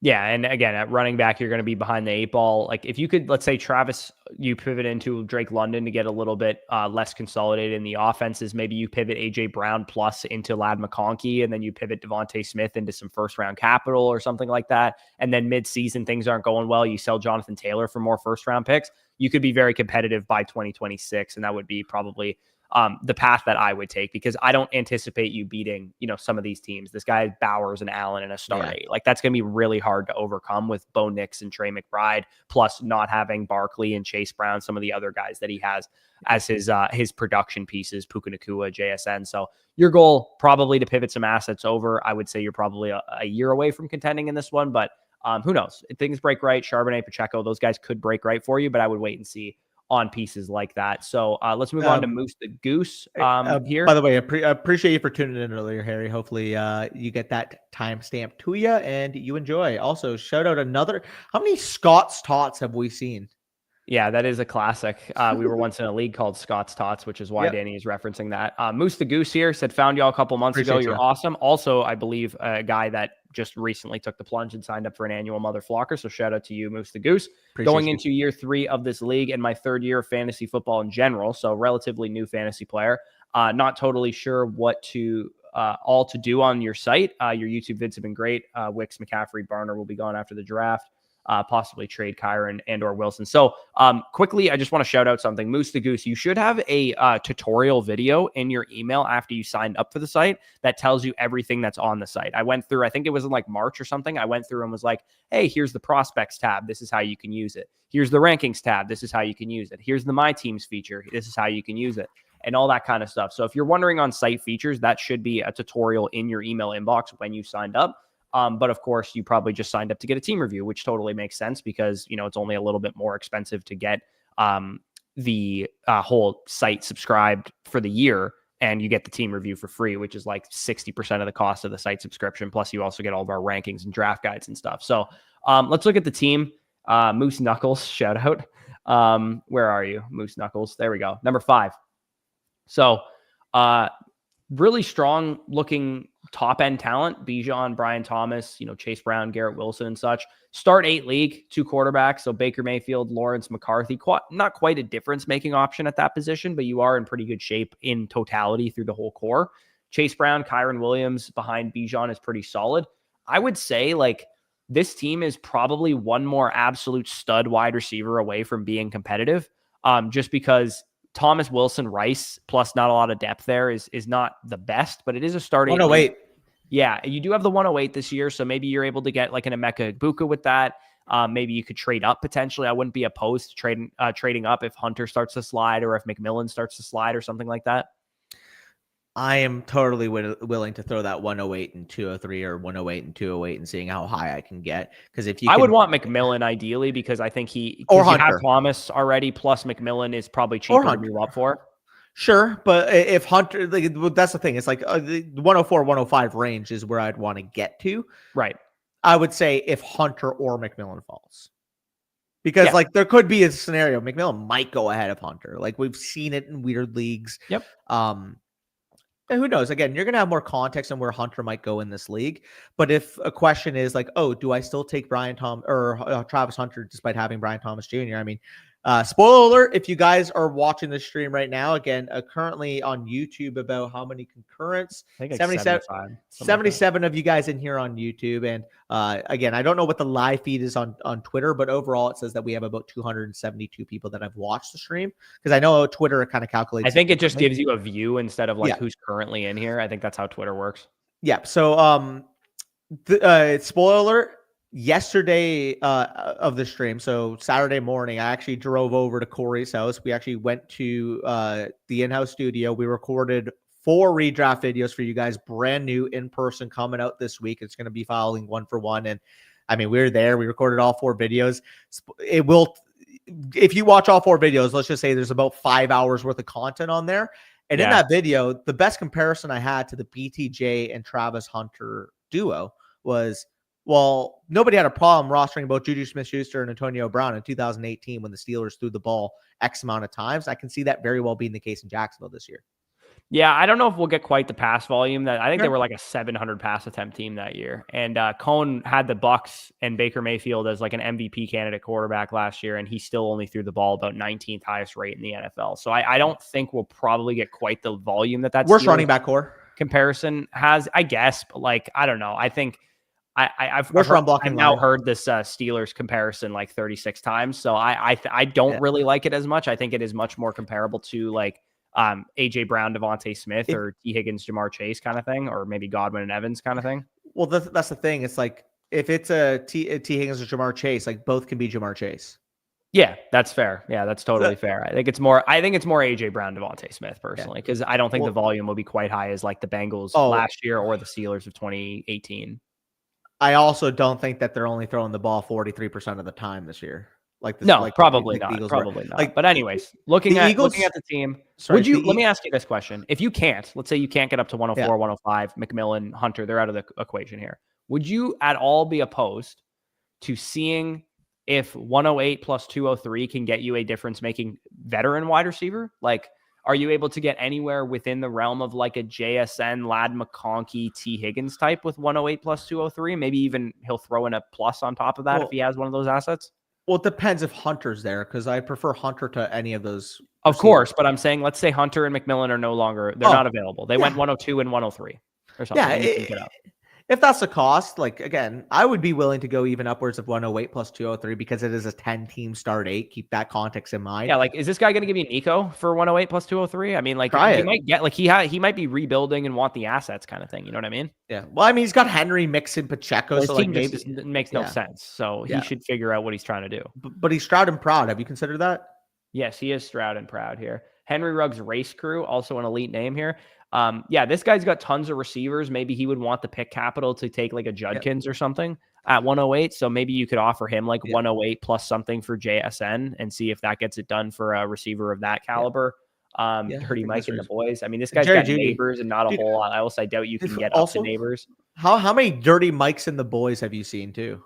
Pretty much every guy named Mike, I would say. Always makes his fantasy name. Yeah, every guy named Mike I've ever met has their team name Dirty Mike and the boys, including one that I went to high school with, who I've been in a fantasy league with. Dude, every Mike I know, like in fantasy, goes by Dirty Mike.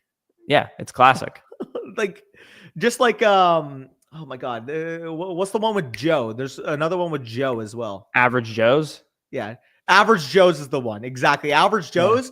Not quite Joe's Hammercock, but. Yeah, shout out to Joe's Hammercock. If you just joined the stream, you're probably wondering what the fuck Danny is talking about. But AJ Brown also 108 plus gets you to AJ Brown potentially. This guy could be looking to retool and rebuild. Like AJ Brown would go a long way in upgrading your production window on this team for sure. I think this team with like one major addition could be competitive for sure. Like, again, look at the team and think about where they're going in like underdog drafts. Bijan, Chase Brown, Kyron Williams, all top 13 running backs on underdog ADP and in our redraft running back rankings. BTJ 1-2 turn. Yeah, BTJ 1-2 turn. Garrett Wilson, a 3rd round pick. Rice, assuming he's healthy, would probably go a lot higher. He would be a hinging kind of player in this. Ideally, I would want to get a little bit better than Kraft at tight end, but this is a good team. Let me ask you on Rice, right? Because he's a really polarizing one. Do we have him too low in Dynasty? Because when we did our redraft rankings, like, he kept climbing up and climbing up. I mean, I certainly do. So where do you have him ranked? Probably lower than I have him in redraft, which doesn't make sense.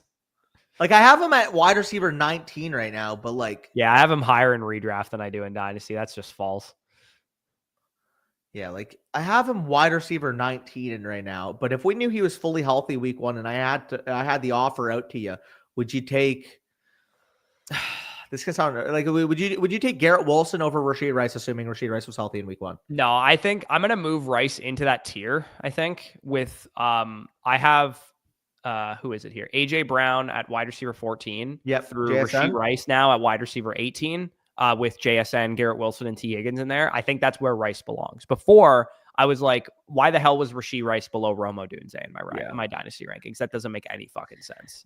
Yeah, so like that, if you guys watched about a month ago, you'll realize like we're warming up a lot more to Rashee Rice. Now that we're hearing more information, let me clarify that, because people might be saying, well, what exactly changed? I think the injury is different. We've heard more information on the injury recovery timeline and that kind of thing. That's mainly because the suspension is like no longer an issue, according to Drew Davenport, who's like the fantasy football lawyer on Twitter. He's like, this is a civil case. Apparently they're not going to do anything disciplinary. Think about, we were worried about a suspension for Jordan Addison a couple of years ago. We were worried about a suspension for Marquise Brown 2 years ago or whatever it was. Usually traffic infractions that go into civil cases, they don't end up resulting in any discipline from the league. Yeah. It's just like when we're plotting it out, if this guy will be healthy in week 1 and you're getting him in the 30s right now, by the time August rolls around, he's going to be a 2nd round pick. Yeah. Like, let me ask you the question, because people probably have it. I have a very clear answer. Would you rather have Xavier Worthy or Rashee Rice in Dynasty? Rice. Yeah, I think the answer is Rice. It's got to be. Well, that's the thing. So I moved Rice to 18 and I have Worthy now at 23. And honestly, like, I think you can make the case, like, for a couple guys. I still like the upside of Worthy, so I'm comfortable still having him at 23. But if Rashee Rice is going to be healthy in week 1, like, he is the identity of the offense, especially with Travis Kelce. He is 3 years older than Worthy, for what it's worth. Three full years older than Worthy. Well, so that would be maybe the tiebreaker, is that you'd be better holding Worthy through a rebuild because he's 22 versus 25.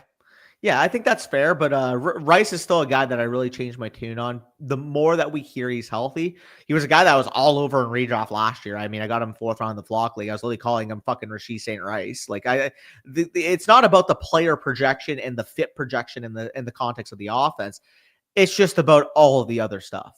And again, it makes him a more volatile asset. So I don't think at this point you can rank him over the Wilson, Higgins, JSN, AJ Brown range, but if we have the confirmation that the legal stuff, wayward, the health stuff, he's looking like he's on track to be healthy for week 1. Like, how high would he realistically rank if he didn't get hurt last year? Basically, is the context I'm trying to get. Like, would he? I mean, he'd probably be right where Drake London and Nico are if he didn't get hurt.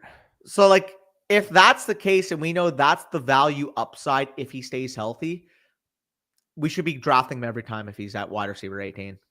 Oh, absolutely. Yeah. Like he belongs to go a lot higher than where he's going currently. And I'm also going to move Jerry Jeudy up because I have him far too low. Yeah. Let me ask you this. Would you rather have Terry McLaurin or Jerry Jeudy in Dynasty? Jeudy. Yeah. Like, they're close enough in my redraft rankings that I think you got to favor the guy who's 3.5 years younger. I have Jeudy a good bit higher. I don't have him a good bit higher. I have McLaurin probably ranked higher than you do then, I would imagine. I'm at 30.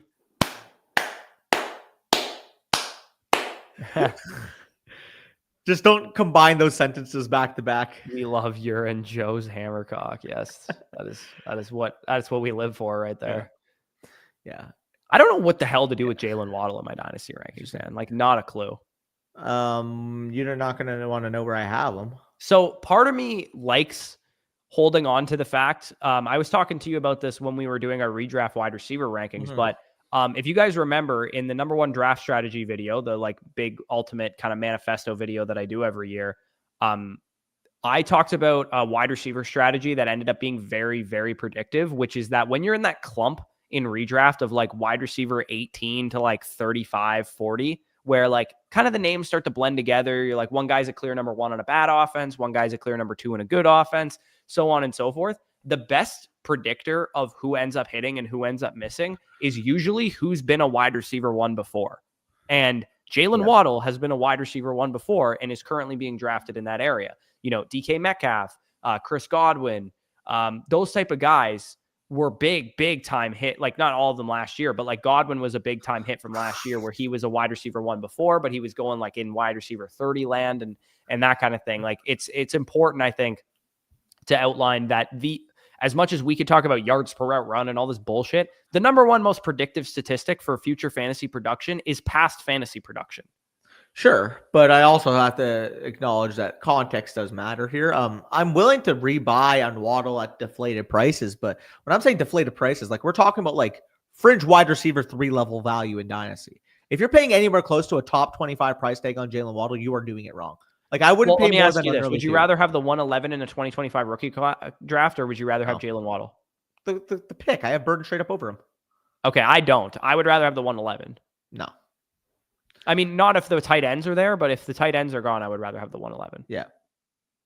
I mean, I think it's very comfortably Olave for me. But I have Golden ahead of him too. So, like, I mean, maybe if the Golden was on the board, I'd rather have him.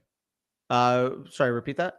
I'd rather have Golden than Jaylen Waddle. So if Golden was on the board, then I would prefer Golden. But like, I don't understand the Waddle over Burden because Waddle is going to be 27 years old. And because Burden, what do you mean you don't understand it? You know, I'm not as high on Burden as you. That's the reasoning. I know, but just from a value accrual perspective, like, he's literally what, you got to be good to have value accrual. That's my point. He is good, and Jaylen Waddle for sure. Okay, well, Jaylen Waddle had 750 yards last year as a 26-year-old. He did, but he also has been a wide receiver 1 in the NFL. And Luther Burden got out-targeted by Theo Weiss Jr. last year. He needs to be a wide receiver 1. And if you want to play that game, Jaylen Waddle got out-targeted by fucking Jonnu Smith. NFL versus college, dude. NFL versus college. Big difference. Jonnu Smith.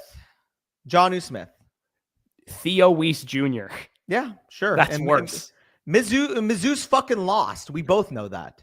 It doesn't matter, dude. Burden was objectively bad last year. You can't sugarcoat and say that if he had sat out so when we're doing when we're doing the film analysis, when we're doing the prospect guides, you're willing to accept the context of the Mizzou season. But as soon as we're talking about in this context, like it doesn't matter. Well, yeah, because I've seen one of them be a wide receiver 1 in the NFL. That's a huge difference from a prospect profile. 3 years ago. Yeah. Yeah. Chris Godwin hadn't done it for 4 years prior to last year, and he was the most dominant wide receiver in fantasy before he got hurt. He had 750 yards last year, and he's going to be 27 years old. If he has another down year, he is worthless on the fucking market. He is. Burden could have 300 yards next year, and he'll still retain more value than Jaylen Waddle having another 700. To be honest with you, I still think that because Jaylen Waddle was a top 6 NFL draft pick, and another NFL team would probably take a huge shot on him. If he has another bad year this year, the Dolphins probably move on from him or something like that. I still think he would retain like top 45 wide receiver value, which is not like Burden has a down rookie season. He could face plan even harder than that. I don't see it. Well, considering he's like wide receiver 37 on the market now. Okay, where's Rome Odunze on the market? Rome Odunze was a much better prospect than a top 10 pick. That's not. I don't. Yeah, okay, but what I'm saying is, first of all, I don't think he was a much better prospect. I had them very closely graded. Okay, well, the market did. Okay, but second of all, people made excuses for him not producing as a rookie. We can also play the game with JSN. We can also play the game with other receivers. Also better prospects. Keep going. Yeah, JSN was not a better prospect. He was. The market thought he was a better prospect. He went in the first round, and the market thought he was a top 15 to 20 dynasty receiver immediately, and Luther Burden has not been really higher than like wide receiver 30. And neither of those guys crashed out of the top 30. Jaylen Waddle's not even in the top 30 in value right now. Right, but again, it's not an even comparison to say a guy that was a top 15 to 20 dynasty receiver post NFL draft. Your only source out in value when a guy who was in the 30s. Your only source of argument. Your only source of argument here is hoping Jaylen Waddle is a productive player because he has no source of value accrual. Which I think he can be a productive player. What's to say that the Dolphins? But you have to admit that you are buying based off the projectable volume, the projectable production this year. I think it's more likely Jaylen Waddle's a good receiver than Luther Burden's a good receiver because I've seen Jaylen Waddle be good in the NFL. But you cannot for the life of me argue that Jaylen Waddle is a safer asset than Luther Burden. That is outrageous. No, dude, you and I both know that rookies are inherently risky assets. Sure. You can't say that Burden is safe. He is not. But I'm not saying he's safe. I'm saying that even if Burden had an unproductive year, he's going to lose less value than if Jaylen Waddle did exactly what he did last year. And the upside is if Burden does produce, like Jaylen Waddle, he could have 1,100 yards next year. How much higher in the context of wide receiver rankings does he go? Wide receiver 25 in Dynasty? He's 28 right now, Danny. He would be a top 20 receiver if he had 1,100 He's wide receiver 28? Yeah. By who? I don't have him there. By who? Like in the the Keep Trade Cut has him there. Who the fuck? Keep Trade Cut's fucking faded then. They are, but like all I'm saying, Danny, is as far as the Rome Odunze. So who's he ranked ahead of? Is he ranked ahead of? Like who's he actually ranked ahead of at 28? George Pickens, Terry McLaurin, Matthew Golden, Brandon Ayuk, Jerry Jeudy. Yeah, like what do we do? Jerry Jeudy is younger than Jaylen Waddle and had 500 more fucking yards than him last year. Why is that a thing? I would imagine because Jaylen, like here's the thing that you're forgetting. If Malik Neighbors, Luther Burden had a bad year this year. Okay. It's the only year of sample we have of him. So he would face plant to the 50s of dynasty rankings. That would happen. I disagree. People are hyping up Ricky Pearsall from last year. Ricky Pearsall is a top 80 pick on Underdog. Okay. Ricky Pearsall's a top 80 pick on Underdog, and Ricky Pearsall 400 yards as a rookie.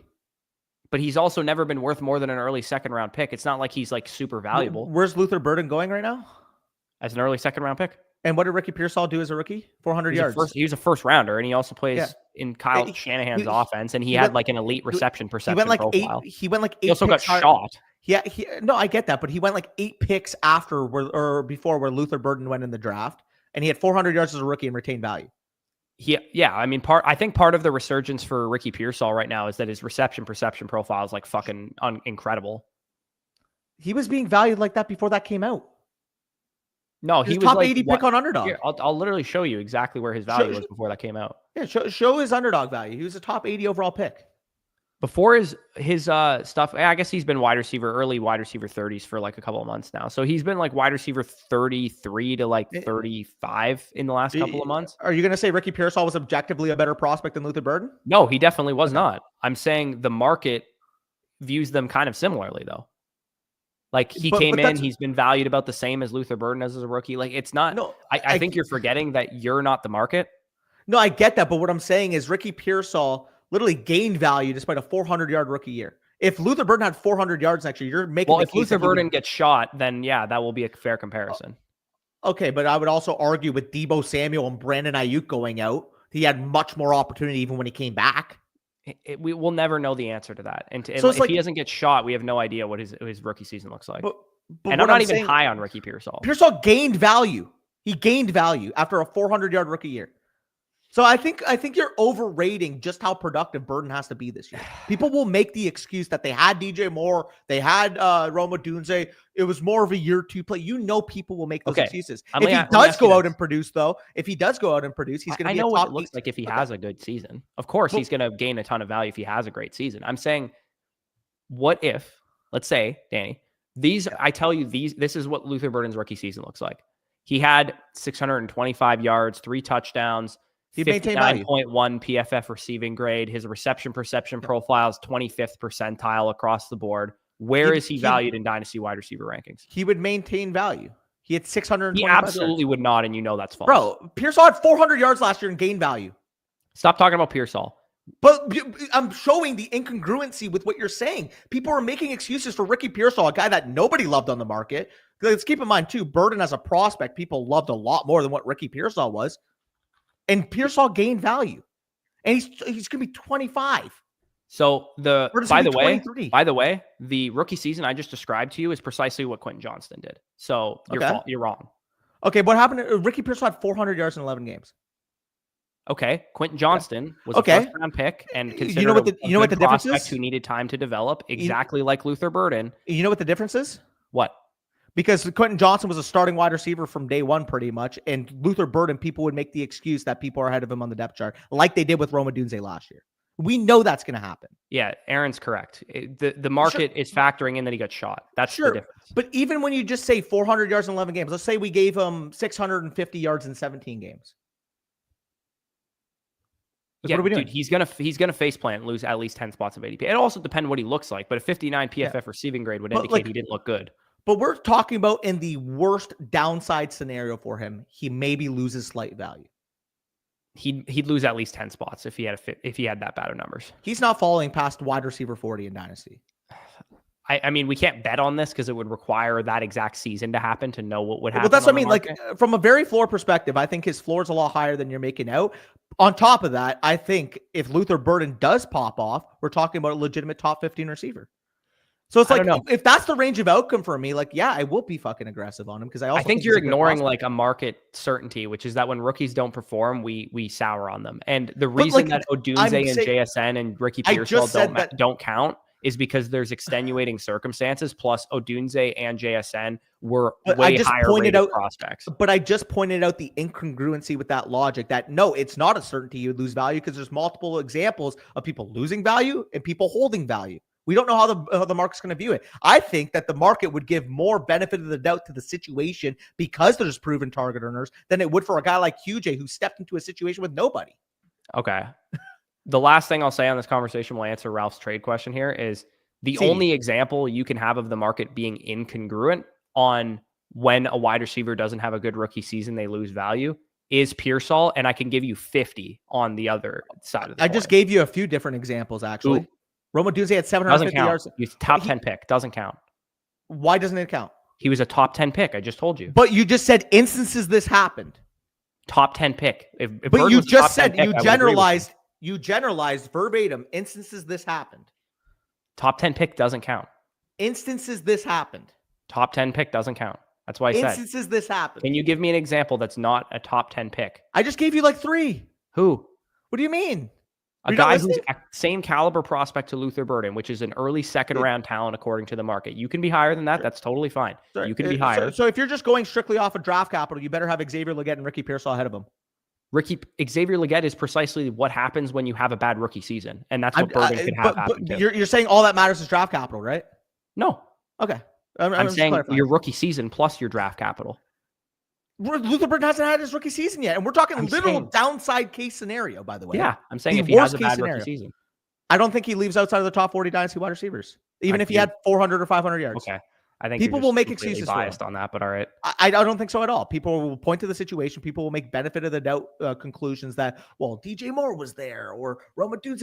We know how the market behaves. We do, and you don't. Like, I'm pointing it out. You're being incongruent. The chat is disagreeing with you too, dude. It's not just me. Because one person said they agree with you?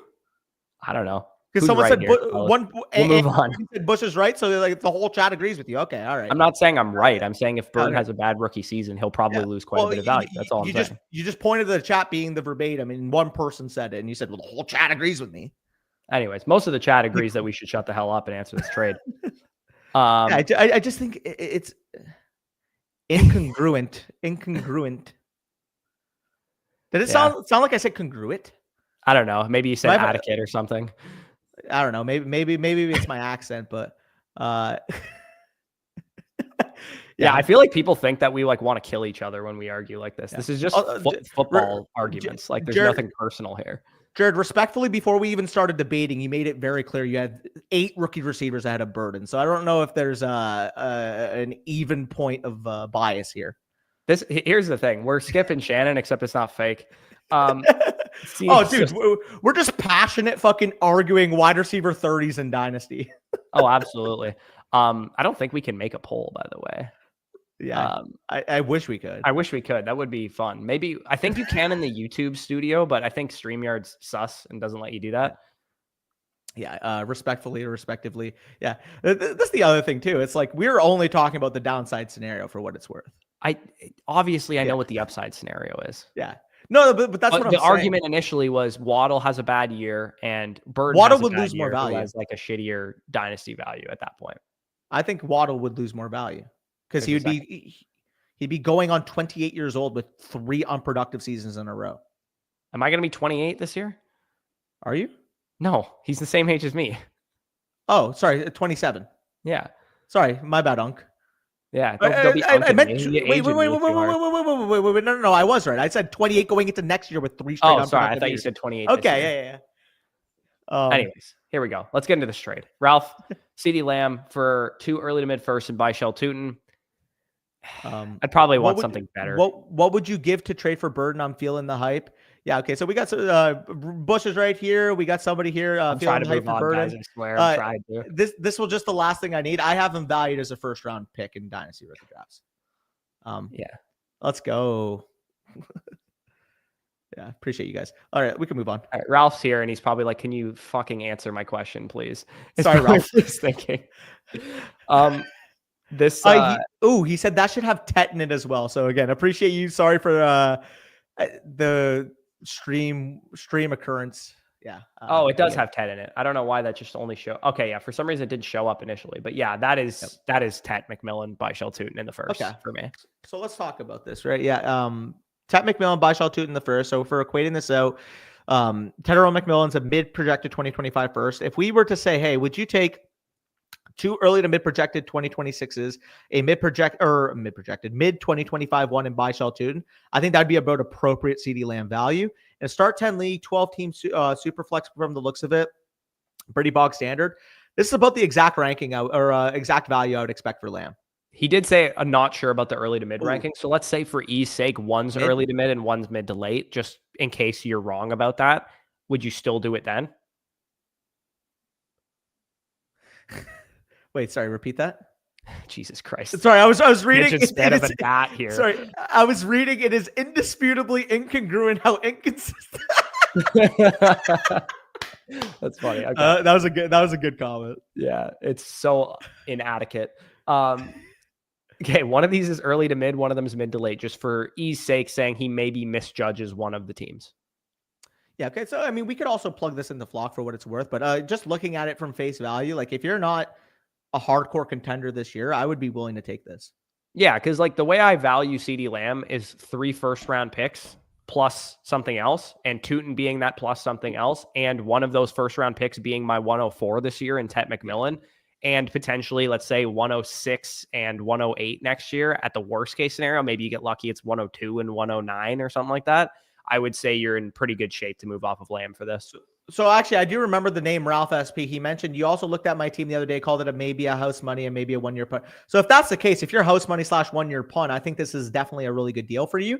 Because again, let's ask this question, Corey. Year from time, Tedero McMillan is valued similar on the market to Drake London. If you just waited a year and got Drake London plus 2 1s for Lamb, like that would be a theft. Yeah, dude. Hear me out, man. Like McMillan's being valued as like a fourth and a half, like a late 4th round pick on Underdog right now. Like that would indicate that he has like 1,100 yards his rookie year.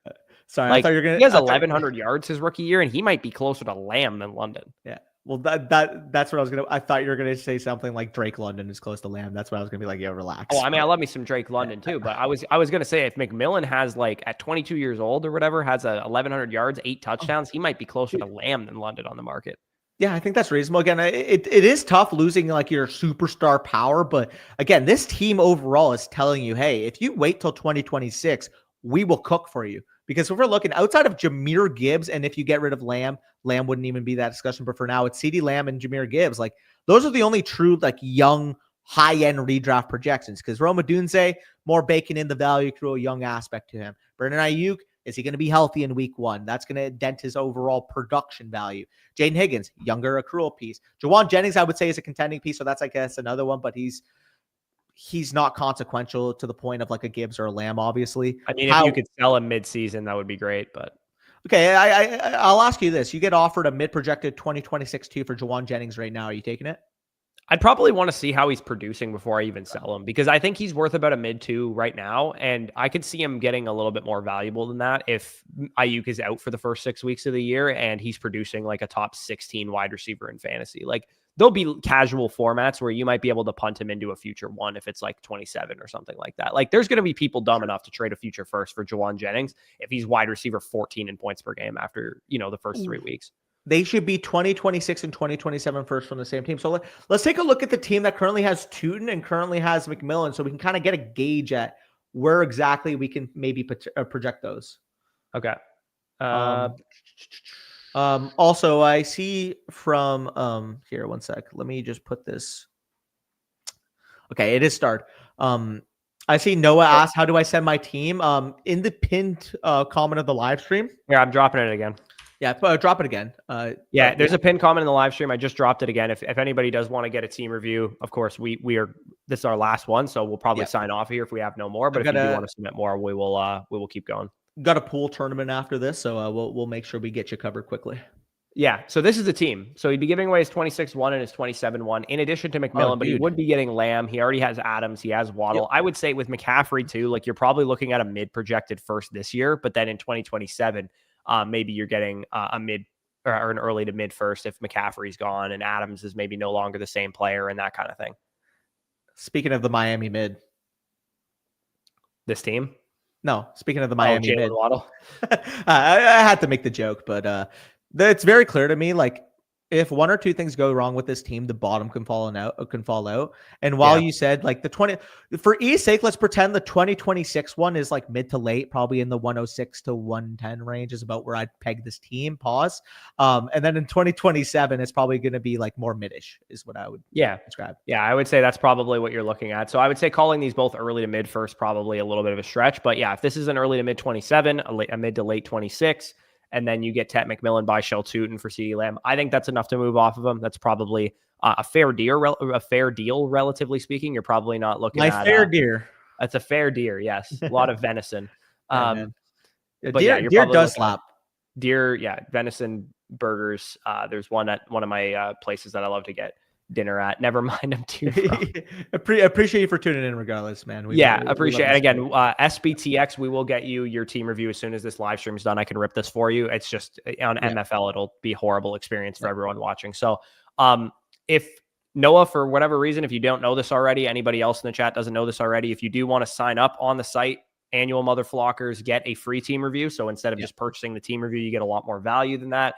And you'll be a site subscriber for the whole year. Use our My Teams feature trade calculator, get our rankings, get our draft guide, redraft Dynasty. If you bought a annual mother flocker right now, you'd be covered with the Dynasty draft guide for this year's rookie drafts if you haven't had them, our redraft stuff, all of our redraft guide, redraft content, in-season stuff, and all of rookie season next year and next year's draft guide. So you'd be covered for a long time in terms of bonus content there. So yeah, and of course you would also get a team review voucher.